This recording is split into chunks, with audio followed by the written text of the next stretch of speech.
Para quienes no conocen, Daka y Jorge vienen de Efecto Studio, un estudio de videojuegos muy exitoso aquí en Colombia.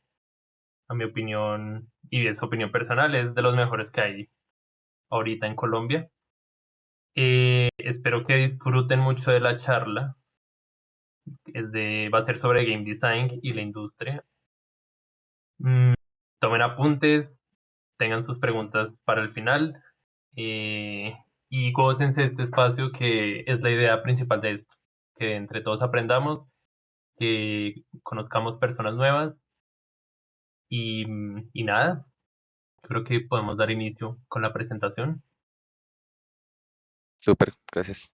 a Y ustedes. pues va a ser de Game Design y de Level Design, que Jorge les va a hablar de ese tema después de mí. Súper. Perfecto, perfecto. Entonces, déjenme les comparto, cuéntenme si pueden ver. Allá. Yep.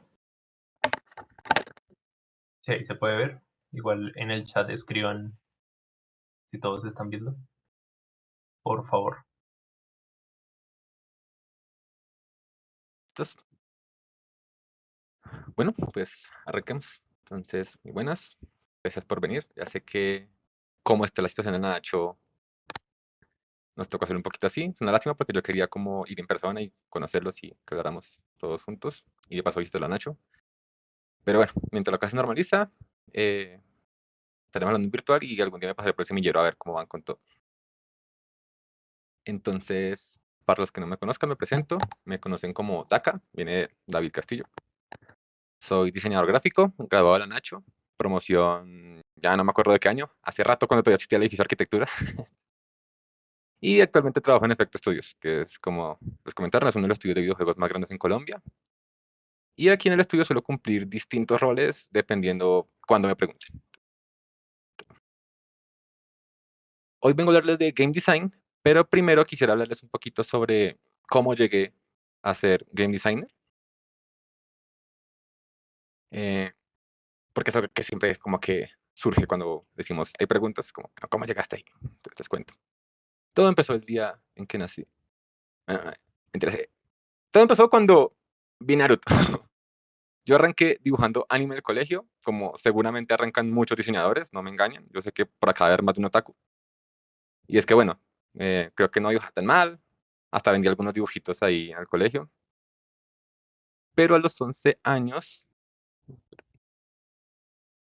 perdón, no sé si estoy compartiendo sonido, pero este sonito es muy nostálgico, que seguro muchos aquí recuerdan su primera consola, su primer PC. A mí me tocó el Play 1.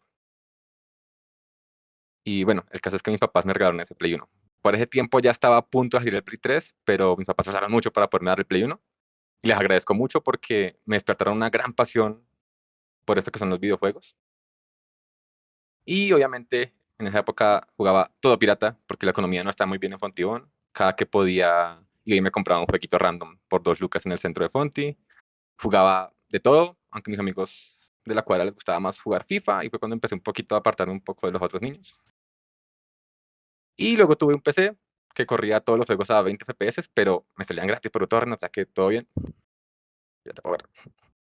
Y la cosa es que después de eso ya no dibujaba personajes de anime, sino que dibujaba personajes de juegos. Entonces, me gustaba mucho dibujar, me gustaba mucho jugar, ahí se fueron mezclando las cosas. Cualquier cosa que tuviera que ver con videojuegos, yo me metí ahí.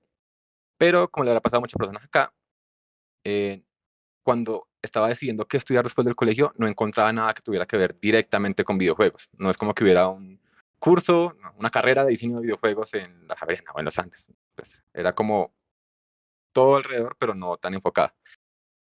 Mis opciones eran ser programador o ser diseñador de videojuegos. Digo, o sea, ser programador o ser diseñador gráfico, si quería entrar en el mundo del diseño de videojuegos. Y viendo que era pésimo en matemáticas, pero dibujaba medio bien, pues decidí estudiar diseño. Y así arranqué a estudiar en la Nacho. Solo que con un pequeño twist, y es que cualquier trabajo que pudiera intentaba enfocarlo a videojuegos. Así fuera un trabajo editorial o de animación, de medios impresos, lo que fuera, lo enfocaba en videojuegos. Y por eso cogí medio la fama de ser el ñoño del semestre. No sé si algunos compañeros lo recordarán. Pero a mí va bien. Sacaba buenas notas. Perdón. Y además, mientras estaba en la U, tuve mi primera chamba. Mi mamá siempre me decía que si me ofrecían drogas en la universidad la rechazara, pero le fallé, terminé cayendo en el LOL. Mejor me hubiera aceptado unos porros, pero caí en el League of Legends. Entonces, lo bueno es que de ahí salió algo de trabajo, porque con unos amigos imprimíamos botones, imprimíamos afiches y nos sentábamos en una tela en la entrada de la 30 para venderlos. También hacía overlays para streamers, comisiones de fanarts por internet, hice algunos logos para equipos profesionales. Y eso fue muy cool porque algunos de esos equipos llegaron a los torneos latinoamericanos. Y a los equipos que pasaban un torneo les sacaban iconos dentro del juego. O sea que técnicamente mi primer trabajo en un juego fue indirectamente un par de iconos de invocador que salieron en temporada de League of Legends.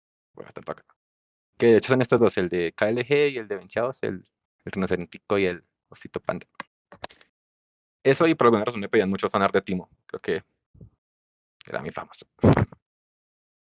Bueno, y bueno, en la U también pasó algo muy importante que quiero contarles porque es muy parecido a lo que están haciendo ahorita ustedes en el semillero, solo que un poquito más pequeño, que fue Strigit.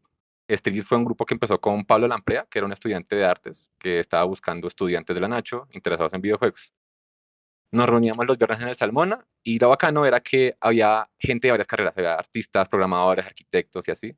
Más que nada artistas y diseñadores, porque era como los que conocían el círculo de Pablo, que era artista. Y de hecho ahí fue que conocí al Jorge. Y entre todos nos compartíamos el conocimiento que tuviéramos, pues cada uno de su área. Y también gracias a este grupo empecé a bajarle un poquito al LOL y a jugar otros juegos, que siempre es algo bueno. Eh, bueno, el caso es que Pablo tenía un proyecto muy ambicioso en la mira, que era hacer un shooter táctico de infiltración con historia ramificada a lo Deus Ex, pero en Bogotá. O sea, como si alguien llegara y te dijera, voy a hacer GTA, pero en Bogotá, con un grupo de 5 estudiantes. Así de ambicioso era, pero igual todos íbamos enfocados a, listo, hagámosle. Y él quería que aprendiéramos a hacer juegos para ayudarle con su juego. Entonces, él sabía bastante de Unreal Engine 3 y nos enseñó todo para que nos convirtiéramos en el equipo de level design de Street. A cada uno nos asignó como un punto emblemático de Bogotá y nos tocaba recrearlo. Y eso fue bastante divertido. A mí me tocó hacer Monserrate. Creo que Jorge hizo como la terminal de transportes o algo así. Terminal de transportes. Eso fue un ejercicio bien bacán. Y el proyecto era en serio muy ambicioso. Como para sorpresa de nadie se cayó, pero aprendí mucho de Unreal y sobre todo me interesé mucho en el level design, que es algo que hasta ese momento no conocía. Yo solo estaba enfocado en, voy a dibujar muy bien para hacer concept artists y es la única forma que he llegado al juego. Pero aquí me di cuenta que había muchas otras formas de entrar, como por level, por UI, por audio, o sea, hay muchos caminos, no solo o programar o dibujar. Y por eso me emocioné tanto cuando me contaron de este semillero, porque pensé, es como Street pero potenciado. Es como, qué bacano que estén haciendo esto. Como, en serio, aprovechen todo lo que aprendan acá los unos de los otros, porque en la U no solo se aprende de las clases, se aprende de la gente. Y sobre todo, intenten darle un buen uso a lo que aprendan. Por ejemplo, yo aproveché ese conocimiento de Unreal para hacer mi proyecto de grado, que era básicamente un screenshot simulator, donde solo caminabas por entornos bonitos, pero igual, pues quedó bonito, me estoy muy orgulloso de lo que logré en ese momento. Y además fue muy buen portafolio cuando me presenté a Afecto. Hablando de Efecto, cuando me gradué ya pues tocaba buscar chamba, ¿no? Nada más estable que LOL porque vivir del League of Legends no salía tan rentable. Pero antes de eso me encerré 3 meses a jugar The Witcher 3. Fueron como unas vacaciones por los reinos del norte. Juegas de mis favoritos. Hasta que en un punto llegó mi papá y me preguntó como, mijo, ¿qué onda con la vida? Ya, a buscar laburo. Yo, bueno, listo. Tocó, ahora sí, ya hagamos relucir todo lo que aprendimos y vamos a buscar chamba. Entonces arranqué con el plan chamba, que era hacer una lista de todos los estudios de juegos que encontré en Colombia, que son bastantes más que estos, pero son como más conocidos. Y el plan era irme como lista en mano, presentarme a todos los que pudiera y ver qué salía. Fuera lo que fuera, yo quería trabajar en videojuegos. No me veía diseñando logos de empresas o haciendo diseños editoriales, sino que la tenía fija. Y ya el plan era, si no entro en ninguno, pues ya ese era irme a Ricardo a hacer tarjetas, pero yo quiero trabajar en videojuegos. Y tuve la suerte de que justo en ese momento, Efecto lanzó una convocatoria para diseñador de UI. Entonces, siempre me preguntan qué hay que hacer para entrar al Afecto y es un poquito difícil porque no siempre estamos contratando. Toca esperar que salga una convocatoria. Estén pendientes en Facebook y en LinkedIn, que es donde lo suelen publicar, y ver cuando sale algo que esté más o menos por su área. De hecho, ahorita van a publicar una convocatoria para animador 3D. Si les interesa, les adelanto un poquito porque no ha salido todavía. Pueden ir practicando.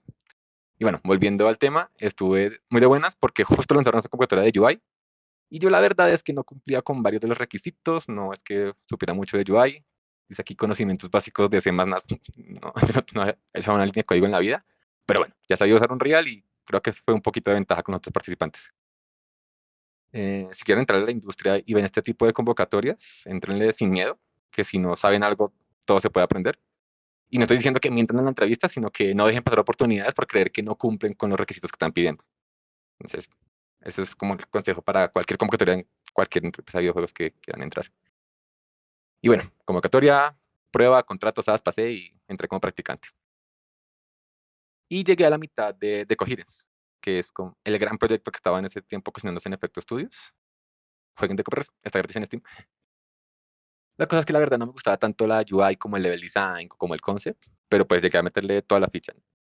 No había nadie haciendo UI en efecto en ese momento, o sea que la capacitación fue como, mira, güey, este es un juego de robots, este es tu escritorio, haz la UI. Y yo, ¿qué? Y no debería ser un experto en UI, como dije en la entrevista, pero no, nada, no sabía nada, a darle. Entonces, empecé jugándolo, viendo qué tocaba hacer, comunicando mucho con los otros equipos, a ver quién me ayudaba, pero pues estaba como solo en esa área en ese momento. Y tocó más o menos aprender sobre la marcha. La cosa con Deco es que tiene un estilo Art Nouveau bastante único y el reto era que la UI se sintiera igual de única. Lo bueno es que podía apoyarme en los artistas conceptuales, por ejemplo, para sacar las ilustraciones tan chingonas que ven acá en estos botones, me apoyé mucho en el equipo de Concept Art. En ese momento estaba Feliz Reaño y Sebasco Ball, que son uno de los concepts más duros, más tesos aquí de Colombia, aunque ya no están en efecto. Y también vi que mi nivel de dibujo estaba muy por debajo de los cracks de efecto, ¿no? Como que de cara contra la realidad. Yo creía que dibujaba re bien hasta que vi a esta gente dibujando y ya dije, bueno, lo bueno es que soy de UI, no de cosas. Pero lo más complicado es que Deco es un juego de estrategia. Normalmente la UI de un juego de otro tipo puede ser el HUD, el menú principal y poco más. Pero un juego de estrategia como Deco se juega desde la UI. O sea que todo en el juego necesitaba mucha UI y muchísima UI. O sea, en serio, un chingo de UI, que armar robots, que ubicarlos, programarlos, cambiar partes, crear mazos, personalizar pilotos, bloquear perks. O sea, cada aspecto del juego requería algo de UI. Y por eso la UI de Deco solía cruzarse mucho con el game design, porque estaba en todas partes. Por lo que inevitablemente comencé a involucrarme en el diseño del juego. Empecé a lanzarle propuestas al equipo, que cómo podríamos hacer más claro el tutorial, que cómo funcionaba tal modo de juego, que cómo hacer más intuitiva tal mecánica. Recuerdo mucho que después del trabajo me reunía con mis amigos de la U y hacíamos un playtest del juego, veía dónde se complicaban, qué les gustaba, qué no, y llegaba el otro día con propuestas. Que al principio no me escuchaban mucho porque no era más que el pasante de UI proponiendo cambiar cosas base del juego, imagínense, aunque al final terminamos cambiándolas. Lo bueno es que en ese momento apareció José, que era el líder de 3D, y él me apoyaba bastante para ordenarme, para que el resto del equipo me fuera escuchando, para que lo que proponieran no fuera todo lo que me llegaba, sino como que filtrar un poquito más lo que les decía el resto del equipo. Y así de a pocos fui pasando de ese rol de UI al rol de game designer. Entonces fue como un autoascenso, porque iba teniendo más responsabilidades, salirse del pasante, pero nadie me estaba pidiendo, sino que yo como que me metía por ese gusto propio. Y como game designer también tuve que aprender una habilidad nueva que no me esperaba, que fue liderar. Puse un dibujito de Batman porque ya no me quedaban más dibujitos míos. Entonces, y es que el game design requiere algo de liderazgo. Ya no estaba a cargo solo de mi área, sino que tenía que involucrarme con el resto del equipo y convertir esas propuestas ya en tareas. Entonces empecé a hablar más con los líderes de las otras áreas, le empecé a caer mal a los programadores. Imagínense que, ¿cómo que ese güey que dibuja los botoncitos va a llegar a decirme cómo era hacer mi trabajo? Eso fue todo un proceso, pero pues ya todos somos amigos. De hecho, Mago, que es el lead de programación, siempre lo narra como una relación amor-odio. Siempre cuenta como al inicio le caía re mal, pero ahora es de mis mejores amigos en la empresa. Como que todo se fue dando. Y mientras llegaban proyectos nuevos, me iba dando más confianza y más responsabilidades. Ya llevo ahorita 7 años en efecto, un chingo, y hemos trabajado en muchos proyectos muy variados. En esta lista hay proyectos terminados, otros propios, y es triste, pero la mayoría cancelados. Todos estos que están aquí en rojito se perdieron en el limbo de la producción o de cualquier cosa por distintas razones, fueron cancelados y ni siquiera puedo poner los nombres reales, me toca decir juego de robots, juego de piratas, porque ya legalmente no puedo ni siquiera hablar de ellos. Pero esto es algo que pasa bastante en la industria. Ustedes, los juegos que ven lanzados son que 20%, por inventarme una cifra de lo que realmente está en producción todo el tiempo. Igual en cada proyecto creo que se aprendí algo nuevo, tuve que pasar por distintas áreas y trabajar con distintas personas. En algunos juegos era game designer, en otros level designer, en otros productor o nomás estaba de chismoso. Así. Y bueno, otra cosa que es bastante importante es que ya teniendo dinero podía comprar los juegos originales. Cuando trabajas en esto y ves todo el trabajo que requiere, intentas no seguir pirateando. Y sí es cierto que al inicio les contaba que de niño pirateaba todo lo pirateable y eso fue porque, y por eso fue que logré conocer tantos juegos, pero pues es que esa era la única forma. Sin eso nunca me habría interesado por los juegos. Pero ahora que existe Steam y otras plataformas, pues los juegos son mucho más accesibles de forma legal. O sea que si pueden, intenten apoyar a los desarrolladores. En serio. Y bueno, ahí termina la historia. Quería como que me conocieran un poquito y de pronto inspirarlos un poquito. Suelen preguntarme mucho que cómo se hace, que hay que estudiar, que por dónde se entra. Por eso me pareció bueno contarles mi historia, aunque como les dije, hay muchas formas de entrar, esa es la forma en la que yo llegué. Pero ahora sí, a la que venimos. Entonces, hablemos de game design. Entonces, ¿cómo se hace game design? Pues podría hablarles de Kichotenketsu, que es casi una filosofía que me gusta aplicar a todo. En game design sería como tomar una mecánica, enseñarla, ponerla a prueba, darle un twist y luego recompensarla. Pero la verdad me estoy adelantando. De eso les va a hablar el Jorge en detallética más adelante. Tranquis que no te quite la mitad de tu presentación. Estoy riéndote.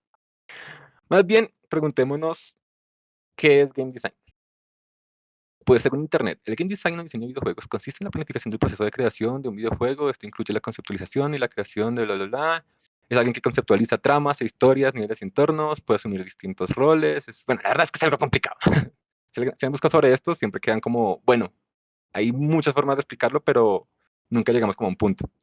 Yo lo resumiría en que el game designer es la persona que mejor debe entender el juego. Y por eso cambiaría la pregunta y quisiera que nos cuestionáramos qué es un juego. Que parece una pregunta muy tonta, muy fácil, pero puede llevar a muchas respuestas, porque hay juegos de mesa, hay juegos deportivos, hay juegos de rol, hasta patear una lata puede ser un juego. Entonces, para entender el juego, debemos intentar definir. Y todos los que les voy a contar me lo robé descaradamente de este video de Riot Games, que puede que ya lo hayan visto, pero entonces, según Stone Librand, diseñador de juegos como Diablo 3, SimCity, League of Legends, Valorant, bueno, juegos chingones, un juego necesita ciertas piezas. Primero, el jugador, que es lo más básico. Si tuviéramos más tiempo, podemos profundizar en core mechanics, sistemas de movimiento, cámara, controles, todo esto asociado al jugador. El segundo elemento es que el jugador siempre va a buscar un objetivo. Aquí irían las condiciones de victoria, el diseño de las misiones, recompensas y así. Pero si fuera tan fácil, no sería divertido, ¿verdad? Por eso existe la oposición, que es donde podríamos hablar de la curva de dificultad, del diseño de enemigos o del mismo diseño de niveles. Y para sortear estas oposiciones, el jugador puede tomar decisiones. Y aquí es donde el juego empieza a diferenciarse de una película. No solo estamos viendo al protagonista llegar al objetivo, sino que tú mismo estás interactuando y tomando decisiones que te lleven a ese objetivo por diferentes caminos. Y no hablo solo de videojuegos, porque en un juego de mesa también estás tomando decisiones. No es lo mismo ver una partida de ajedrez que jugar una partida de ajedrez y tener que estar en la tensión de decidir a dónde mover la ficha y no solo ver que alguien mueva la ficha. Aquí también entra la narrativa, el diseño de niveles, de misiones y todo lo que tenga que ver con interacción. Y la última pieza, que es una de las más importantes, porque engloba a todas las demás, son las reglas. Son las que le dan sentido y dirección al juego. Y es la parte más larga de definir para el game designer porque es donde entran todos esos pequeños detalles que hacen que todo lo demás funcione. Y bueno, ya sabiendo qué elementos son necesarios para hacer un juego, hay otra pregunta que también tenemos que tener clara y es, ¿para qué hacemos este juego? ¿Para qué jugamos? Y la verdad es que hay muchas respuestas a esta pregunta. Podríamos hacer todo un análisis sociocultural sobre el por qué jugamos como seres humanos, por diversión, entretenimiento, socialización, evolución. Bueno, es un tema de estudio muy extenso, pero quedémonos con la respuesta más común, que es la primera que nos le viene a la cabeza cuando le preguntan, que es por diversión. La cosa es que pueden haber muchos tipos de diversión. por eso hay tantos géneros de videojuegos, algo para cada tipo de experiencia que estés buscando. Y por eso antes les decía que el game designer es la persona que mejor debe entender el juego, el tipo de juego que se está haciendo, el juego, el tipo de juego que se quiere hacer, porque es el encargado de encaminar todos los objetivos, los obstáculos y las decisiones y las reglas para lograr exactamente el tipo de experiencia que se busca en cada juego específico. Si se busca generar terror, si se busca hacerte pensar o relajarte o estresarte, incluso si se quiere sacar plata de los jugadores con un pase de batalla y los boxes, tiene que tener la clara el game design. O sea, la intención tiene que estar muy bien definida. Y todo juego debe tener claro qué tipo de sensaciones busca hacer sentir al jugador. Entonces ahí entra el game designer que tiene que tener una visión general, muy general del proyecto. Aquí Eibar, que es nuestro CEO, suele decir tener ojo de pájaro sobre el proyecto. Mientras que el resto del equipo debería enfocarse en cosas específicas, una visión más de túnel, el diseñador tiene que tenerla clara en general. Tiene que tener clara la temática, las bases del juego y todo esto para ayudar a que todos los demás apunten en la misma dirección. Y ahí es donde entra una de las tareas más conocidas de un game designer, que es definir las reglas. Chiste, tío. Volviendo al esquema de antes, las reglas engloban todos los demás elementos. Por ejemplo, digamos que vamos a hacer un juego de carreras. El jugador va a ser un carro. Escuchado. El objetivo es llegar de primeras a la meta. Los obstáculos van a ser las curvas de la pista o los otros jugadores, o un caparazón azul. Las elecciones es cuándo derrapar, qué tan abierto tomar la curva, cuándo adelantar otro piloto, qué camino tomar, pero dependiendo de las reglas, podríamos tener distintos juegos con los mismos elementos. Por ejemplo, en un juego realista, si las reglas se basan en físicas y simulación, vamos a tener un Forza. O puede ser un juego totalmente arcade si las reglas te permiten sacar turbos, lanzar poderes, etcétera. Entonces, como ven, los dos juegos comparten todos los demás elementos, mismo jugador, mismas reglas, opciones y objetivos, pero las sensaciones que buscan son muy distintas. Eso cambia las reglas y hace que tengan temáticas casi contrarias, por más que sean tan parecidos en la base. Y si profundizamos más en esas reglas, nos metemos ya en terrenos del game feel, que son como esos pequeños ingredientes secretos que nadie nota, pero hacen que el juego se sienta rico. Son como esas ayudas de control, a veces mecánicas invisibles. Por dar un par de ejemplos muy rápidos, el Coyote Time, que si lo conocen, es cuando el juego te permite saltar por una fracción de segundo, aunque ya no estés tocando el suelo, hace que se sienta mucho más responsivo el salto, porque si no, muchas veces fallarías el salto solo porque ya estás a 1 milímetro del piso y no puedes saltar. O por ejemplo, el Aim Assist en las consolas, que es la principal razón por la que Halo revolucionó los shooters hasta el momento que solo jugaban en PC. Eso ya es meternos de lleno en ese tema de las reglas. Pero bueno, volviendo un poquito atrás, podríamos seguir ahora profundizando en los detalles y cuándo se hace un juego, el diseñador que tiene que tener en cuenta, etcétera. Hay muchas cosas que tiene que tener en el diseñador. Y lo bueno es que para facilitar la tarea de definir las reglas, existe una herramienta definitiva, que alguien ya lo comentó por aquí en el chat. Y no es Unreal, no es Unity, ya deben saber cuál es. Si saben, coméntenla ahí, les doy un regalito al final. Es el Excel. Todos los caminos llevan a Excel y va para todos los roles, no solo para el desarrollo, no solo para el game design, sino para todos los roles del desarrollo, tienen que estar metidos en Excel. Bueno, así es como se ve el diseño de un videojuego. Todas estas son sacadas de juegos en los que hemos trabajado. Entonces, aquí hay listas de habilidades, hay mapeo de controles, hay esquemas de niveles, planeación narrativa, distribución de recursos, listas de componentes, recompensas de cofres. Bueno, en fin, cualquier cosa que deba planearse suele terminar en un Excel. Y si planean ser game designers, pues sepan que van a estar bastante tiempo viendo tablitas. El Kill Dance es que... Bueno, lo puedes contar. Eh, Y es que es muy importante ser ordenados porque todo el juego es un ecosistema. Algo tan pequeño como el daño en enemigo o el índice de dropeo de un ítem puede afectar mucho la curva de dificultad, por ejemplo. Por eso hay que intentar mantener todo muy organizado y saber por qué se hace cada cosa. Y todo esto puede que les parezca familiar porque hay un gran conocido cuando se habla del game design, que es el Game Design Doc. Si han investigado sobre game design, seguro habrán encontrado algún video explicando que tienen que ser un game design y arrancar en el mundo del game design haciendo uno. Incluso hay páginas donde se pueden encontrar la estructura para un buen documento, que cómo debe hacerse, que si hay que citar en APA, la forma académica y profesional de hacer un documento, etcétera, etcétera. O sea, pareciera que la piedra angular del diseño de videojuegos es el game design, ¿verdad? Pero la verdad es que sí y no. Eso depende mucho del proyecto. Muchas veces el game design document es solo formalidad. lo piden los clientes como para tener una garantía de que se va a hacer, pero al final lo importante es lograr comunicar las ideas, sea cual sea el medio por el que lo comuniques. Por ejemplo, yo prefiero tener estos Exceles que les mostré para cada tema específico. En vez de un gran documento de 100 páginas, tengo un gran drive de 100 Exceles. Entonces, si alguien me pregunta, digamos, ¿qué tan alto es el telepersonaje? Mi respuesta es, de hecho, hay un Excel que lo explica. Pues vamos a ver el Excel. Y claro que también depende de cada game designer, ¿no? Otra persona puede responder, sí, está en la página 75 del Game Design Document. O la más clásica, la más común, que es, no tengo ni idea, venga y probamos a ver qué funciona. Y ahí lo definimos. La cosa es que el Game Design Doc es como muy conocido por esto, pero también puede ser bastante peligroso, porque uno puede quedarse escribiendo y desarrollando las ideas en papel y nunca pasar a hacerlas en realidad. Como que el Game Design Document debe darte una idea inicial de lo que quieres hacer y luego puede ir creciendo, pero cuando pasas a hacer las cosas y prototiparlas y probarlas, es que realmente te das cuenta si lo que planeaste en papel va a llegar realmente a funcionar. Hay algo que nuestro antiguo director de arte decía mucho, era Sebastián Cobol, que es nada está escrito en piedra. Toda idea es propensa a cambios hasta cierto punto, y un juego puede ser muy distinto en su primer documento que en su lanzamiento. Hay que encontrar cómo es el equilibrio entre amarrarse a una idea y estar cambiando todo el tiempo. El game designer tiene que estar como sabiendo llevar siempre ese balance. Bueno, la conclusión de todo esto es de nuevo que hay que entender el juego que se está haciendo. Por encima de los documentos o de los métodos, los programas, lo importante es que el game designer nunca pierda el foco de la visión del proyecto. Hay que mantener las sensaciones y la temática que se haya definido en principio. Así cambien las reglas o cambien los documentos, a veces hasta que cambie el tipo de juego por completo, que es lo que ya nos ha pasado. Entonces, les voy a dar un ejemplo. En Bunraku arrancamos con animalitos de slime que se peleaban con colores y terminamos con marionetas ninjas. What?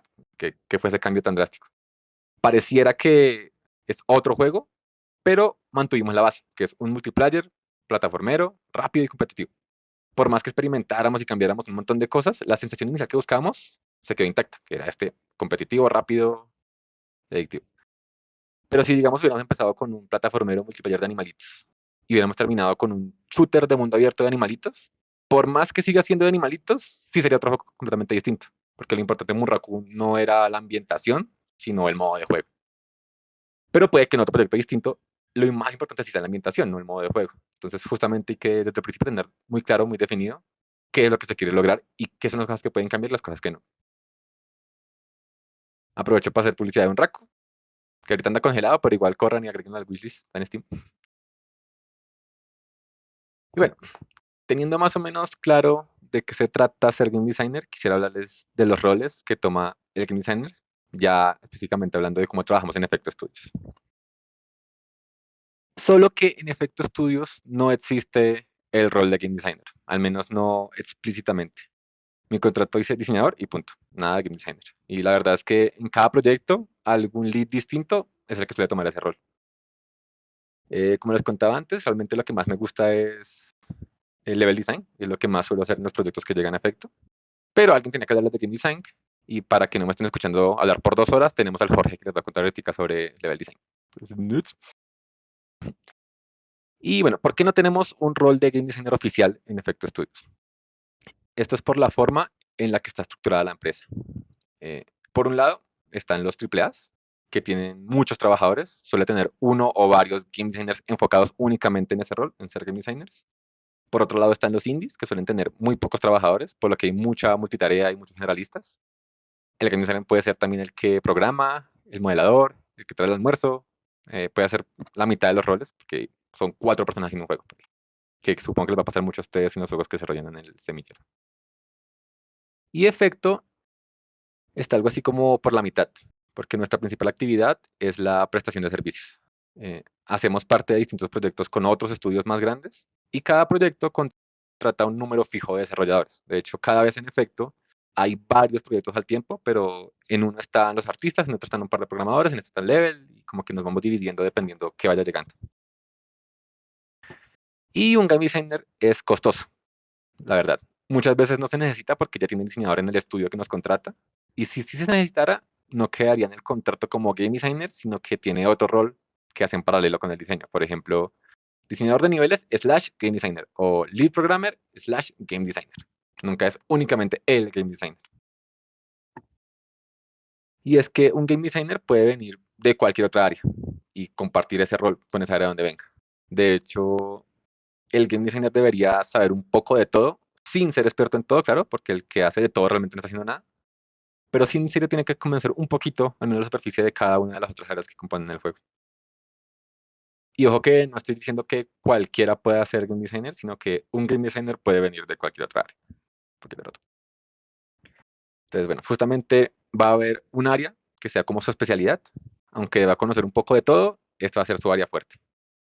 Y de hecho, podemos ser varias personas tomando ese rol de game designer al mismo tiempo. Por ejemplo, en muchos proyectos nos juntamos el mago y yo, definimos cómo vamos a hacer para hacer tal sistema de spawn de enemigos o lo que sea, y listo. Se le comunica al resto del equipo y él sigue echando código y yo sigo poniendo pares. Es más como un rol intermitente. Ahora, siguiendo con los roles del game design, hay uno que es muy famoso, que es el tipo de las ideas. Creo que es una creencia muy popular, que es que el game designer es el que pone las ideas, es el que sabe qué hay que hacer y el que sabe cómo hacerlo, pero no es tan así. Lo que realmente debería ser un buen game designer es comunicarse con todo el equipo para recibir ideas, ordenarlas, filtrarlas, casi que digerir todas las ideas, toda la información, para finalmente convertirlas en tareas y procesos que el resto del equipo ya pueda desarrollar. Y no suena tan divertido, pero es como la forma correcta para hacerlo, por así decirlo. Si hay un game designer que te dice, es que yo sé cómo hacer el juego y todos tienen que hacerme caso porque esta es mi idea, es como que no lo está haciendo bien. Realmente es un trabajo de todo el equipo. Y de ahí sigue un rol que también es muy importante, que es servir como puente. Ya saben que diseñadores y programadores pueden ser enemigos naturales, o diseñadores y artistas, o diseñadores con otros diseñadores, pinches diseñadores. Pero bueno, el punto es que el game designer debe servir como un canal de comunicación y por eso es tan importante que conozca los procesos de ambos lados y así pueda ayudar a solucionar conflictos sin estar como inclinado a ninguno de los dos, o tres, o cuatro, o todos. Muchas veces también termina involucrándose como con temas de producción por esto mismo, como intentar definir, qué tan rápido tiene que ser 3D este modelo para que programación pueda implementarlo y animación pueda animarlo y así podamos probarlo ya en el juego. Tiene que estar como todo muy ordenado y tener en cuenta todas las áreas. Al final, el desarrollo de videojuegos se resume mucho en el trabajo en equipo, que pocos son Lucas Pope y pueden hacer juegos increíbles por sí solos.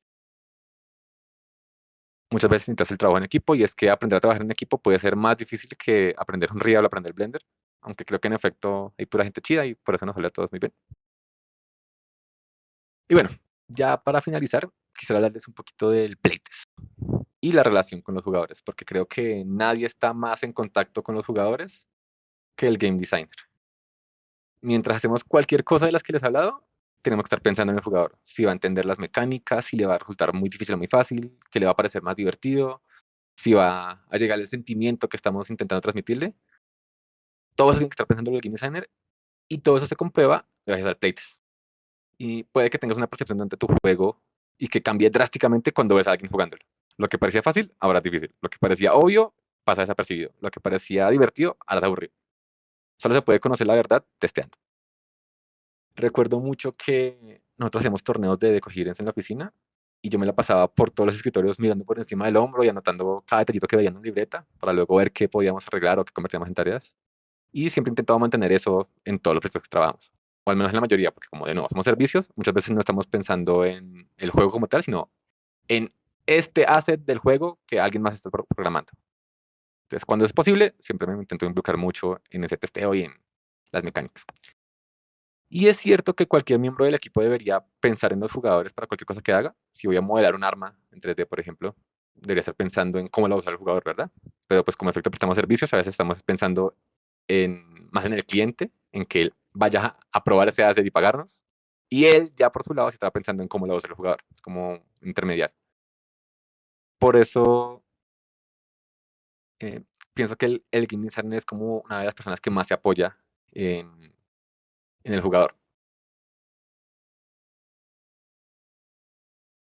Por eso es que la relación con el jugador es mucho más directa cuando eres game designer. Y se nota mucho en los plates, porque si han podido participar en alguno, habrán visto al game designer rondando, observando y preguntando, porque va a estar preocupado de las reacciones que tengan los jugadores al probar su juego. Por cierto, estas son fotos del último playtest que hicimos de Bunraku. Para bien chido ese día. Gracias a todos los que pudieron ir. Y es que el playtest me parece la verdadera piedra angular del game design. Por encima del game design document, de la producción, incluso de los Exceles, el playtest, lo que para mí te da realmente la perspectiva de cómo está saliendo tu juego. Observar a la gente jugando tu juego es la verdadera prueba final, donde la teoría se pone en práctica y uno se da cuenta si realmente todo lo que se diseñó funciona. O si toca volver a la mesa de diseño y cambiar todo porque no se entendió nada. Puede que la gente se divirtiera, y cuando ves a la gente divertirse jugando tu juego es como lo que es más realmente gratificante. Por aquí veo un par de casas. Y bueno, fue bastante rápido. Para ir terminando, quería recomendarles algunos canales de YouTube.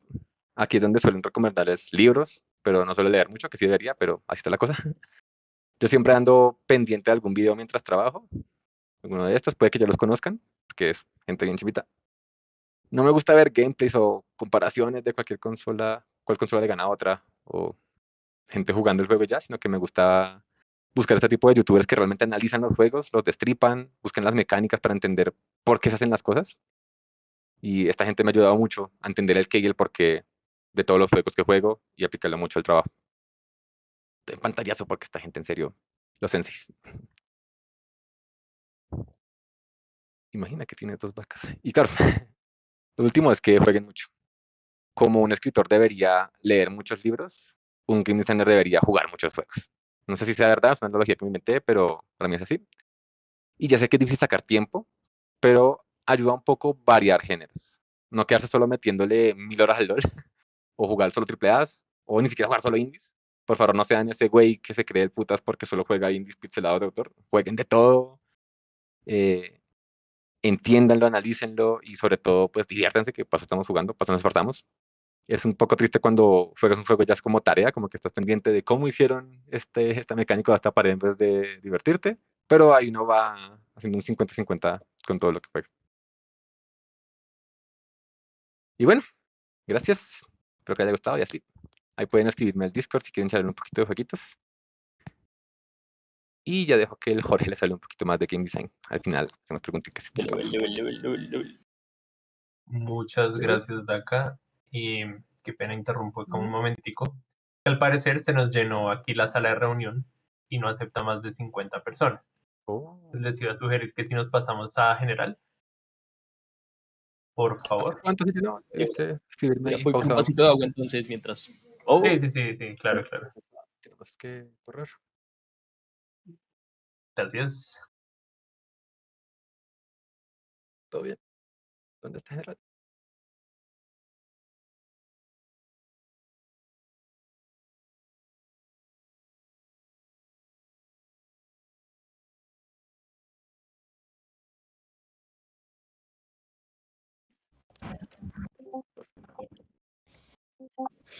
Listo, entonces les pido a... Gracias por eso. Les pido a todos que silencien los micrófonos, por favor. Pero qué chévere que se llenara. Hace problemas. Sí, no. Es que la vez pasada no se llenó, entonces pues asumimos que se iba a hacer la métrica. Pero bueno, ya así vamos aprendiendo también por este lado. Creo que hay un micrófono por ahí abierto, les sugiero que los apaguen, por favor, mientras llega Jorge. yo ya volví, pero no me deja activar la cámara.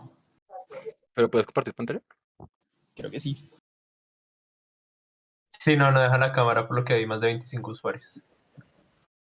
Ah, qué lástima. Sí. Pero compartir sí te debería dejar. Perfecto. Pues, confirmen si están viendo. En teoría, actually.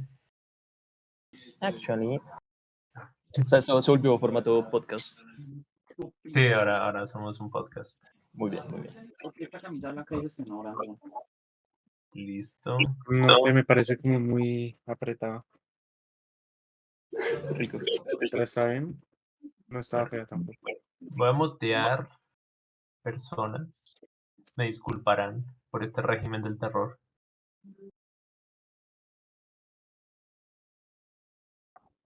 Y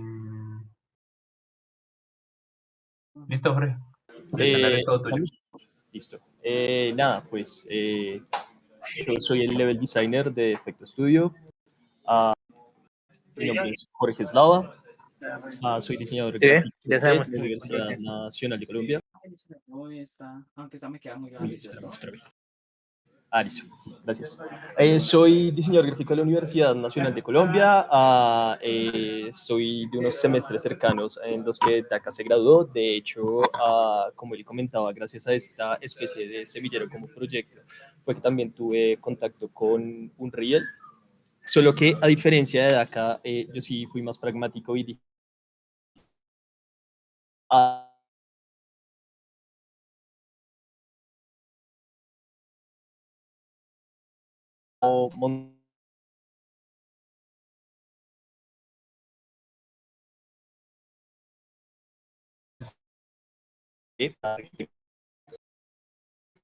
lo cual en ese momento sonaba como un plan increíble. Spoilers, no fracasó del todo viendo esto.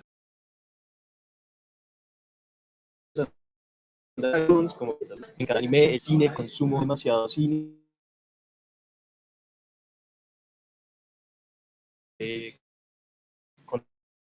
Contenido, lo que estoy produciendo, literalmente soy el man que hace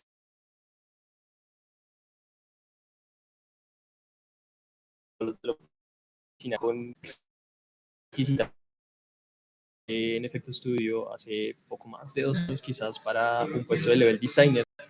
De acá que jugamos en ese momento Monster Hunter constantemente, recién salidos de la cuarentena. Él me comentó que estaba esta oportunidad y yo me acordé de esos añitos, bueno, mesecitos en los que había dedicado a aprender en Unreal Engine y dije como no, pues así como dice acá, si está la oportunidad, ¿por qué no presentarnos a ver qué puede pasar? Pues en ese momento literalmente vi prueba de entrada para Efecto Studio, fue literalmente ese nivel que están viendo en pantalla, en el cual literalmente abusé un poco del motor y de los conocimientos que tenía hasta ese momento en Lockout, que ya más adelante les explicaré, pero pues es esta técnica de construir escenarios maqueta con solo figuras básicas. Ya después de haber pasado esa prueba, ya un tiempito en el que en efecto pues nos dieron el espacio como de aprender. Obviamente, a pesar de que uno pasa el puesto, pues tienes que empezar como a acostumbrarte a cómo funciona el equipo, cuáles son las dinámicas sobre las cuales va a funcionar el sistema de producción en Efecto Studio. Y después de eso, empezamos a encontrar que ya me iba dando cuenta de ciertas formas en las que funcionaba el level design, que para ese momento sí conocía lo que era el game design y pues el diseño 3D, pero el level design no era una cosa tan definida, pues al menos para mí, porque realmente a la hora de hacer juegos, como dice de acá, la idea es tener claramente el juego, pero nunca me había puesto a pensar que realmente había alguien específico pensando en cómo se construye pues el nivel, específicamente el nivel, no mecánicas, no demás, sino solamente el nivel, recorridos. Ya después de este periodo de prueba, hay otro punto importante, es que hicimos una jam cortica, todos los de Efecto Studio, y con varios de nuestros compañeros, pues tuvimos el ejercicio de sacar en solo 2 semanas niveles completos. Aquí el resultado, si quieren, en Steam está el proyecto, se llama Project Possession, fue hecho en 2 semanitas, publicidad, échenle un ojo y pues admiren, critiquen y sorpréndanse de lo que puede hacer un equipo como en 2 semanas. Y bueno, dado esto, que comenzó como en Efecto Studio, es cuando empezamos un aprendizaje grande sobre qué es el diseño de niveles. Y esta charla quisiera enfocarle un poco más en cómo hacer diseño de niveles, porque realmente siento que sí es como un aspecto del diseño de juegos al que quizás muchas veces no se le presta atención. Y creo que enfocar esta charla a esos tipsitos chiquitos desde de lo que utilizamos desde Efecto les podría servir como muchísimo a ustedes. Entonces, para eso vamos a definir primero, pues, qué es el nivel, ¿no? El nivel es el espacio donde el juego sucede. Eso quiere decir que ya sean las tierras intermedias del Elden Ring, ya sea el mapa Dust en Counter-Strike, ya sea la nave de los Mindflayer en Baldur's Gate 3, o ya sea la ciudad de las lágrimas en Hollow Knight, Todos estos son niveles, son escenarios que el jugador juega y en el cual él se va a desplazar, va a interactuar y va a disfrutar su experiencia de juego. Por lo tanto, el diseño de niveles y el diseñador de niveles lo que hace es planear y construir los espacios adecuados para el videojuego. No las mecánicas, sino la función de las mecánicas en el espacio. Su principal preocupación es que este espacio funcione en torno a que el jugador se divierta, conozca, disfrute su experiencia con el juego. Para eso, en efecto, estamos utilizando este pequeño proceso, literalmente es nuestro proceso interno, en el cual hay una preproducción pues, general del diseño de juego y también hay una preproducción chiquitica de cada nivel que se va a desarrollar. Porque a pesar de que tengamos un core de juego totalmente grande, cada nivel va a tener como sus propias especificaciones. Luego de eso vamos a tener pues un sketch layout, ya entraré más en detalle sobre esto, vamos a hacer luego un block code, entra la parte de adaptar el scripting, que son todas estas cosas de programación y lógica, y luego vamos a tener un test de calidad final. Para eso vamos a iniciar con la preproducción. Cuando comenzamos a desarrollar cualquier nivel, tenemos que entender, hacer las preguntas en cualquier preproducción de qué va a ese nivel, en qué entorno se va a desarrollar, cuáles son los personajes, los enemigos que aparecen, tener claras cuáles son las misiones o objetivos de ese pedazo en específico, el cómo se va a desarrollar la historia en ese trayecto, cuánto trabajo y cuánto tiempo nos va a llevar solucionar esto, porque eso también es una parte importante y fundamental de esta preproducción, es calcular cuánto nos va a llevar, porque quizás eso nos empieza a consumir tiempo de otras cositas, ya sea de planes de testeo, momentos críticos en los que tengamos que cambiar ciertas mecánicas o cambiar ciertas cosas del mapa. Tener eso previsto también hace parte como de un buen ejercicio de preproducción, dejar un espacio de colchoncito por si algo va a fallar, que yo sé que uno no debería pensar en que las cosas van a fallar, pero sucede. Entonces, siempre en su preproducción dejen un espacio de colchón que en caso de que algo suceda, ustedes puedan utilizarlo y no lleguen como a tiempos críticos de entrega sin el producto final. Para eso, nosotros empezamos también a analizar que el pacing, que es el flujo, el orden y el ritmo en el que las actividades se van a desarrollar en el nivel. El pacing es literalmente tener un DACA que nos va a decir detrás cómo necesitamos más intensidad en este nivel, menos intensidad, más intensidad o menos intensidad, entendiendo intensidad en el cómo el jugador está enfrentándose al nivel. Normalmente no siempre podemos mantener la atención constante en el jugador, sino llega un momento en el que no puede más. Es necesario darle momentos de descanso, momentos de contemplación, pequeñas recompensas. No podemos mantener al jugador totalmente tenso, sino en algún momento esa tensión se rompe y no es tan divertido. Para entender cómo va ese flujo, nosotros también tenemos que preguntarnos como, ¿qué es lo que va a hacer el jugador en este nivel, en este fragmento de nivel? ¿Cuáles son las partes más importantes que vamos a tener? Además de qué le vamos a decir al jugador, cómo y cuándo debemos decírselo. Y pues de vuelta, lo de la intensidad es cuándo le vamos a dar espacios al jugador para que se mantenga tenso, cuándo los espacios en los que pueda descansar o pueda recuperarse y cuál en los que pueda literalmente tener un espacio para explorar, contemplar o disfrutar como una cosa más relajada y tranquila y no solo que lo llenen de enemigos. Para eso les quiero acá introducir una pequeña herramienta que es el Kisho Tenketsu, de la cual de acá ya hablo y que literalmente funciona para muchísimas cosas, no solo para diseño de juegos, sino también para escritura y narrativa. Y es que esta es una herramienta japonesa con la cual se puede construir cualquier historia, una presentación, una tesis, etc. La premisa de la herramienta tiene pues ya origen en Japón y está dividida en 4 partes, con las cuales tenemos primero la introducción, en las cuales presentamos un personaje y le damos las primeras características base. Luego pasamos a un desarrollo en el cual mostramos cómo está el personaje en su entorno y le damos una problemática, un problema, un corte. Luego le vamos a dar un giro en el cual el protagonista va a tener que pelear contra un enemigo, va a tener que resolver un problema y luego va a tener una suave conclusión para finalizar la historia. Como ejemplo podemos tomar la película de John Wick, en la cual tenemos una introducción en la cual nos muestran un man que está como muy roto porque pues evidentemente su esposa ha muerto. Vemos que en el desarrollo vemos como él intenta tratar de salir de su día a día de esa depresión con un regalo que le deja a su esposa, pero oh sorpresa, sucede algo que le quita ese regalo. Como giro, nos encontramos que este man no era cualquier persona común, sino es un asesino en serie que solamente va a buscar venganza, y tenemos como conclusión su resolución de venganza, el cumplimiento de ella y el cómo él intenta seguir su vida después de eso. El Kisho Tenketsu no solo va a funcionar para una historia lineal, sino también para contar los pequeños fragmentos de la historia.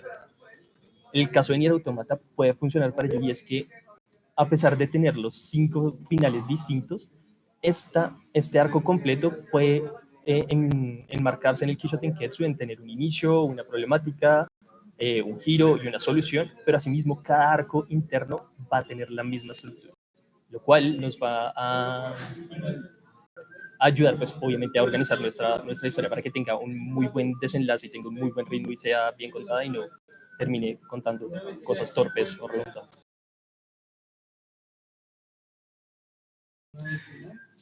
Acá vemos una imagen de cómo se ve el ritmo, y es lo que yo, al menos como diseñador, quisiera ver cada vez que nos pasan estos documentos de diseño en los que nos explican cómo se va a narrar el nivel. Pero la triste realidad, como dijo Dak, es que literalmente lo que recibimos es un documento de Excel con un montón de texto en el cual están todas las instrucciones de lo que debemos hacer, cómo debemos hacernos y qué es lo que se espera de estos niveles. Luego de todo esto, de analizar el flujo, de tener claras como ciertas reglas, vamos a buscar referentes. Vamos a crear ya sea un Miro, una carpeta, un documento de texto, una presentación en la cual podemos sacar referentes de todo lo que creamos conveniente para el proyecto, ya sean películas, videojuegos, de la realidad, de Google Maps, Internet, Pinterest, artístico, etc. Vamos a tener un repositorio porque ese también es el que le va a dar un poco la guía a lo que va a terminar siendo el nivel en general. Luego de tener eso, vamos a pasar a la parte de bocetos. Del boceto que vamos a sacar es el layout principal, que es la estructura general del nivel. Pueden ser lineecitas, cubitos, bloquecitos, manchas. Literalmente la forma de este primer layout, la primera etapa de boceto, puede ser cualquier cosa, cualquier trazo, mientras explique la idea principal. No seguir las imagencitas. Bueno, para tener en cuenta nuestro layout, también vamos a contar con 2 cosas importantes, y es que necesitamos pensar en la circulación, que es cómo las áreas dentro del nivel se van a conectar, y esto se ve muy fuerte en mapas de juegos como Counter-Strike o Valorant, en el cual tenemos secciones de mapa y sus conexiones muy bien pensadas porque el juego lo necesita, tiene que ser muy táctico, y estas conexiones permiten diferentes mecánicas del juego. Mientras que la verticalidad va a hablar de qué tan hacia arriba, de cómo podemos hacer que el jugador se mueva subiendo y bajando dentro del nivel. Un ejemplo de ello, Assassin's Creed, aprovechando el cómo escalar sus escenarios, cómo pasar sobre ellos y cómo hacer flujo de juego con toda la ciudad. Vamos a hacer un pequeño ejemplito, y es hacer un sketch rápido. Y es que para este sketch vamos a utilizar 4 cositas. Vamos a iniciar con un punto de spawn de jugador. Le vamos a enseñar una mecánica rápida que va a ser abrir unas puertas, desbloquear unas puertas, y luego le vamos a llevar por una pelea de un jefe y le vamos a llevar a la salida. Estas van a ser nuestras 4 secciones principales para desarrollar este nivel. Bien, podríamos iniciar haciendo esto. Simplemente 4 punticos indicando en cada uno cuál va a ser la sección de lo que necesitamos hacer. Podemos agregar unas cuantas líneas, las cuales van a indicar las paredes, los límites de juego. Vamos a indicar cuáles son nuestras verticas, etc. Pero esto es como muy aburrido, ¿no? Es lo más simplista que puede funcionar, pero pues aumentemos la apuesta. Vamos a hacer de nuevo uso del Kisho Tenketsu, solo que acá lo vamos a adaptar a la teoría de juegos.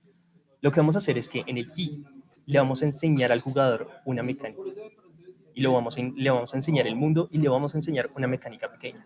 En el Sho vamos a dejar que en un entorno seguro él aplique la mecánica y se familiarice aún con ello. Y luego lo vamos a soltar al reto en el que va a tener que explorar, va a tener que solucionar el mismo problema y lo vamos a premiar a lo último y le vamos a dar la conclusión para que pase al siguiente nivel. Vamos a hacer que esto ocurra como en un conjunto de oficinas y para ello vamos a utilizar un diseño por células. ¿Cómo funciona eso? Vamos a hacer que cada puntico que nosotros estamos resaltando acá sea un área recorrible que va a estar conectadas por las demás. Si ven esta gráfica, vamos a ver que posiblemente si tuviéramos todos estos cuartos, todos ellos pueden estar interconectados de distintas maneras.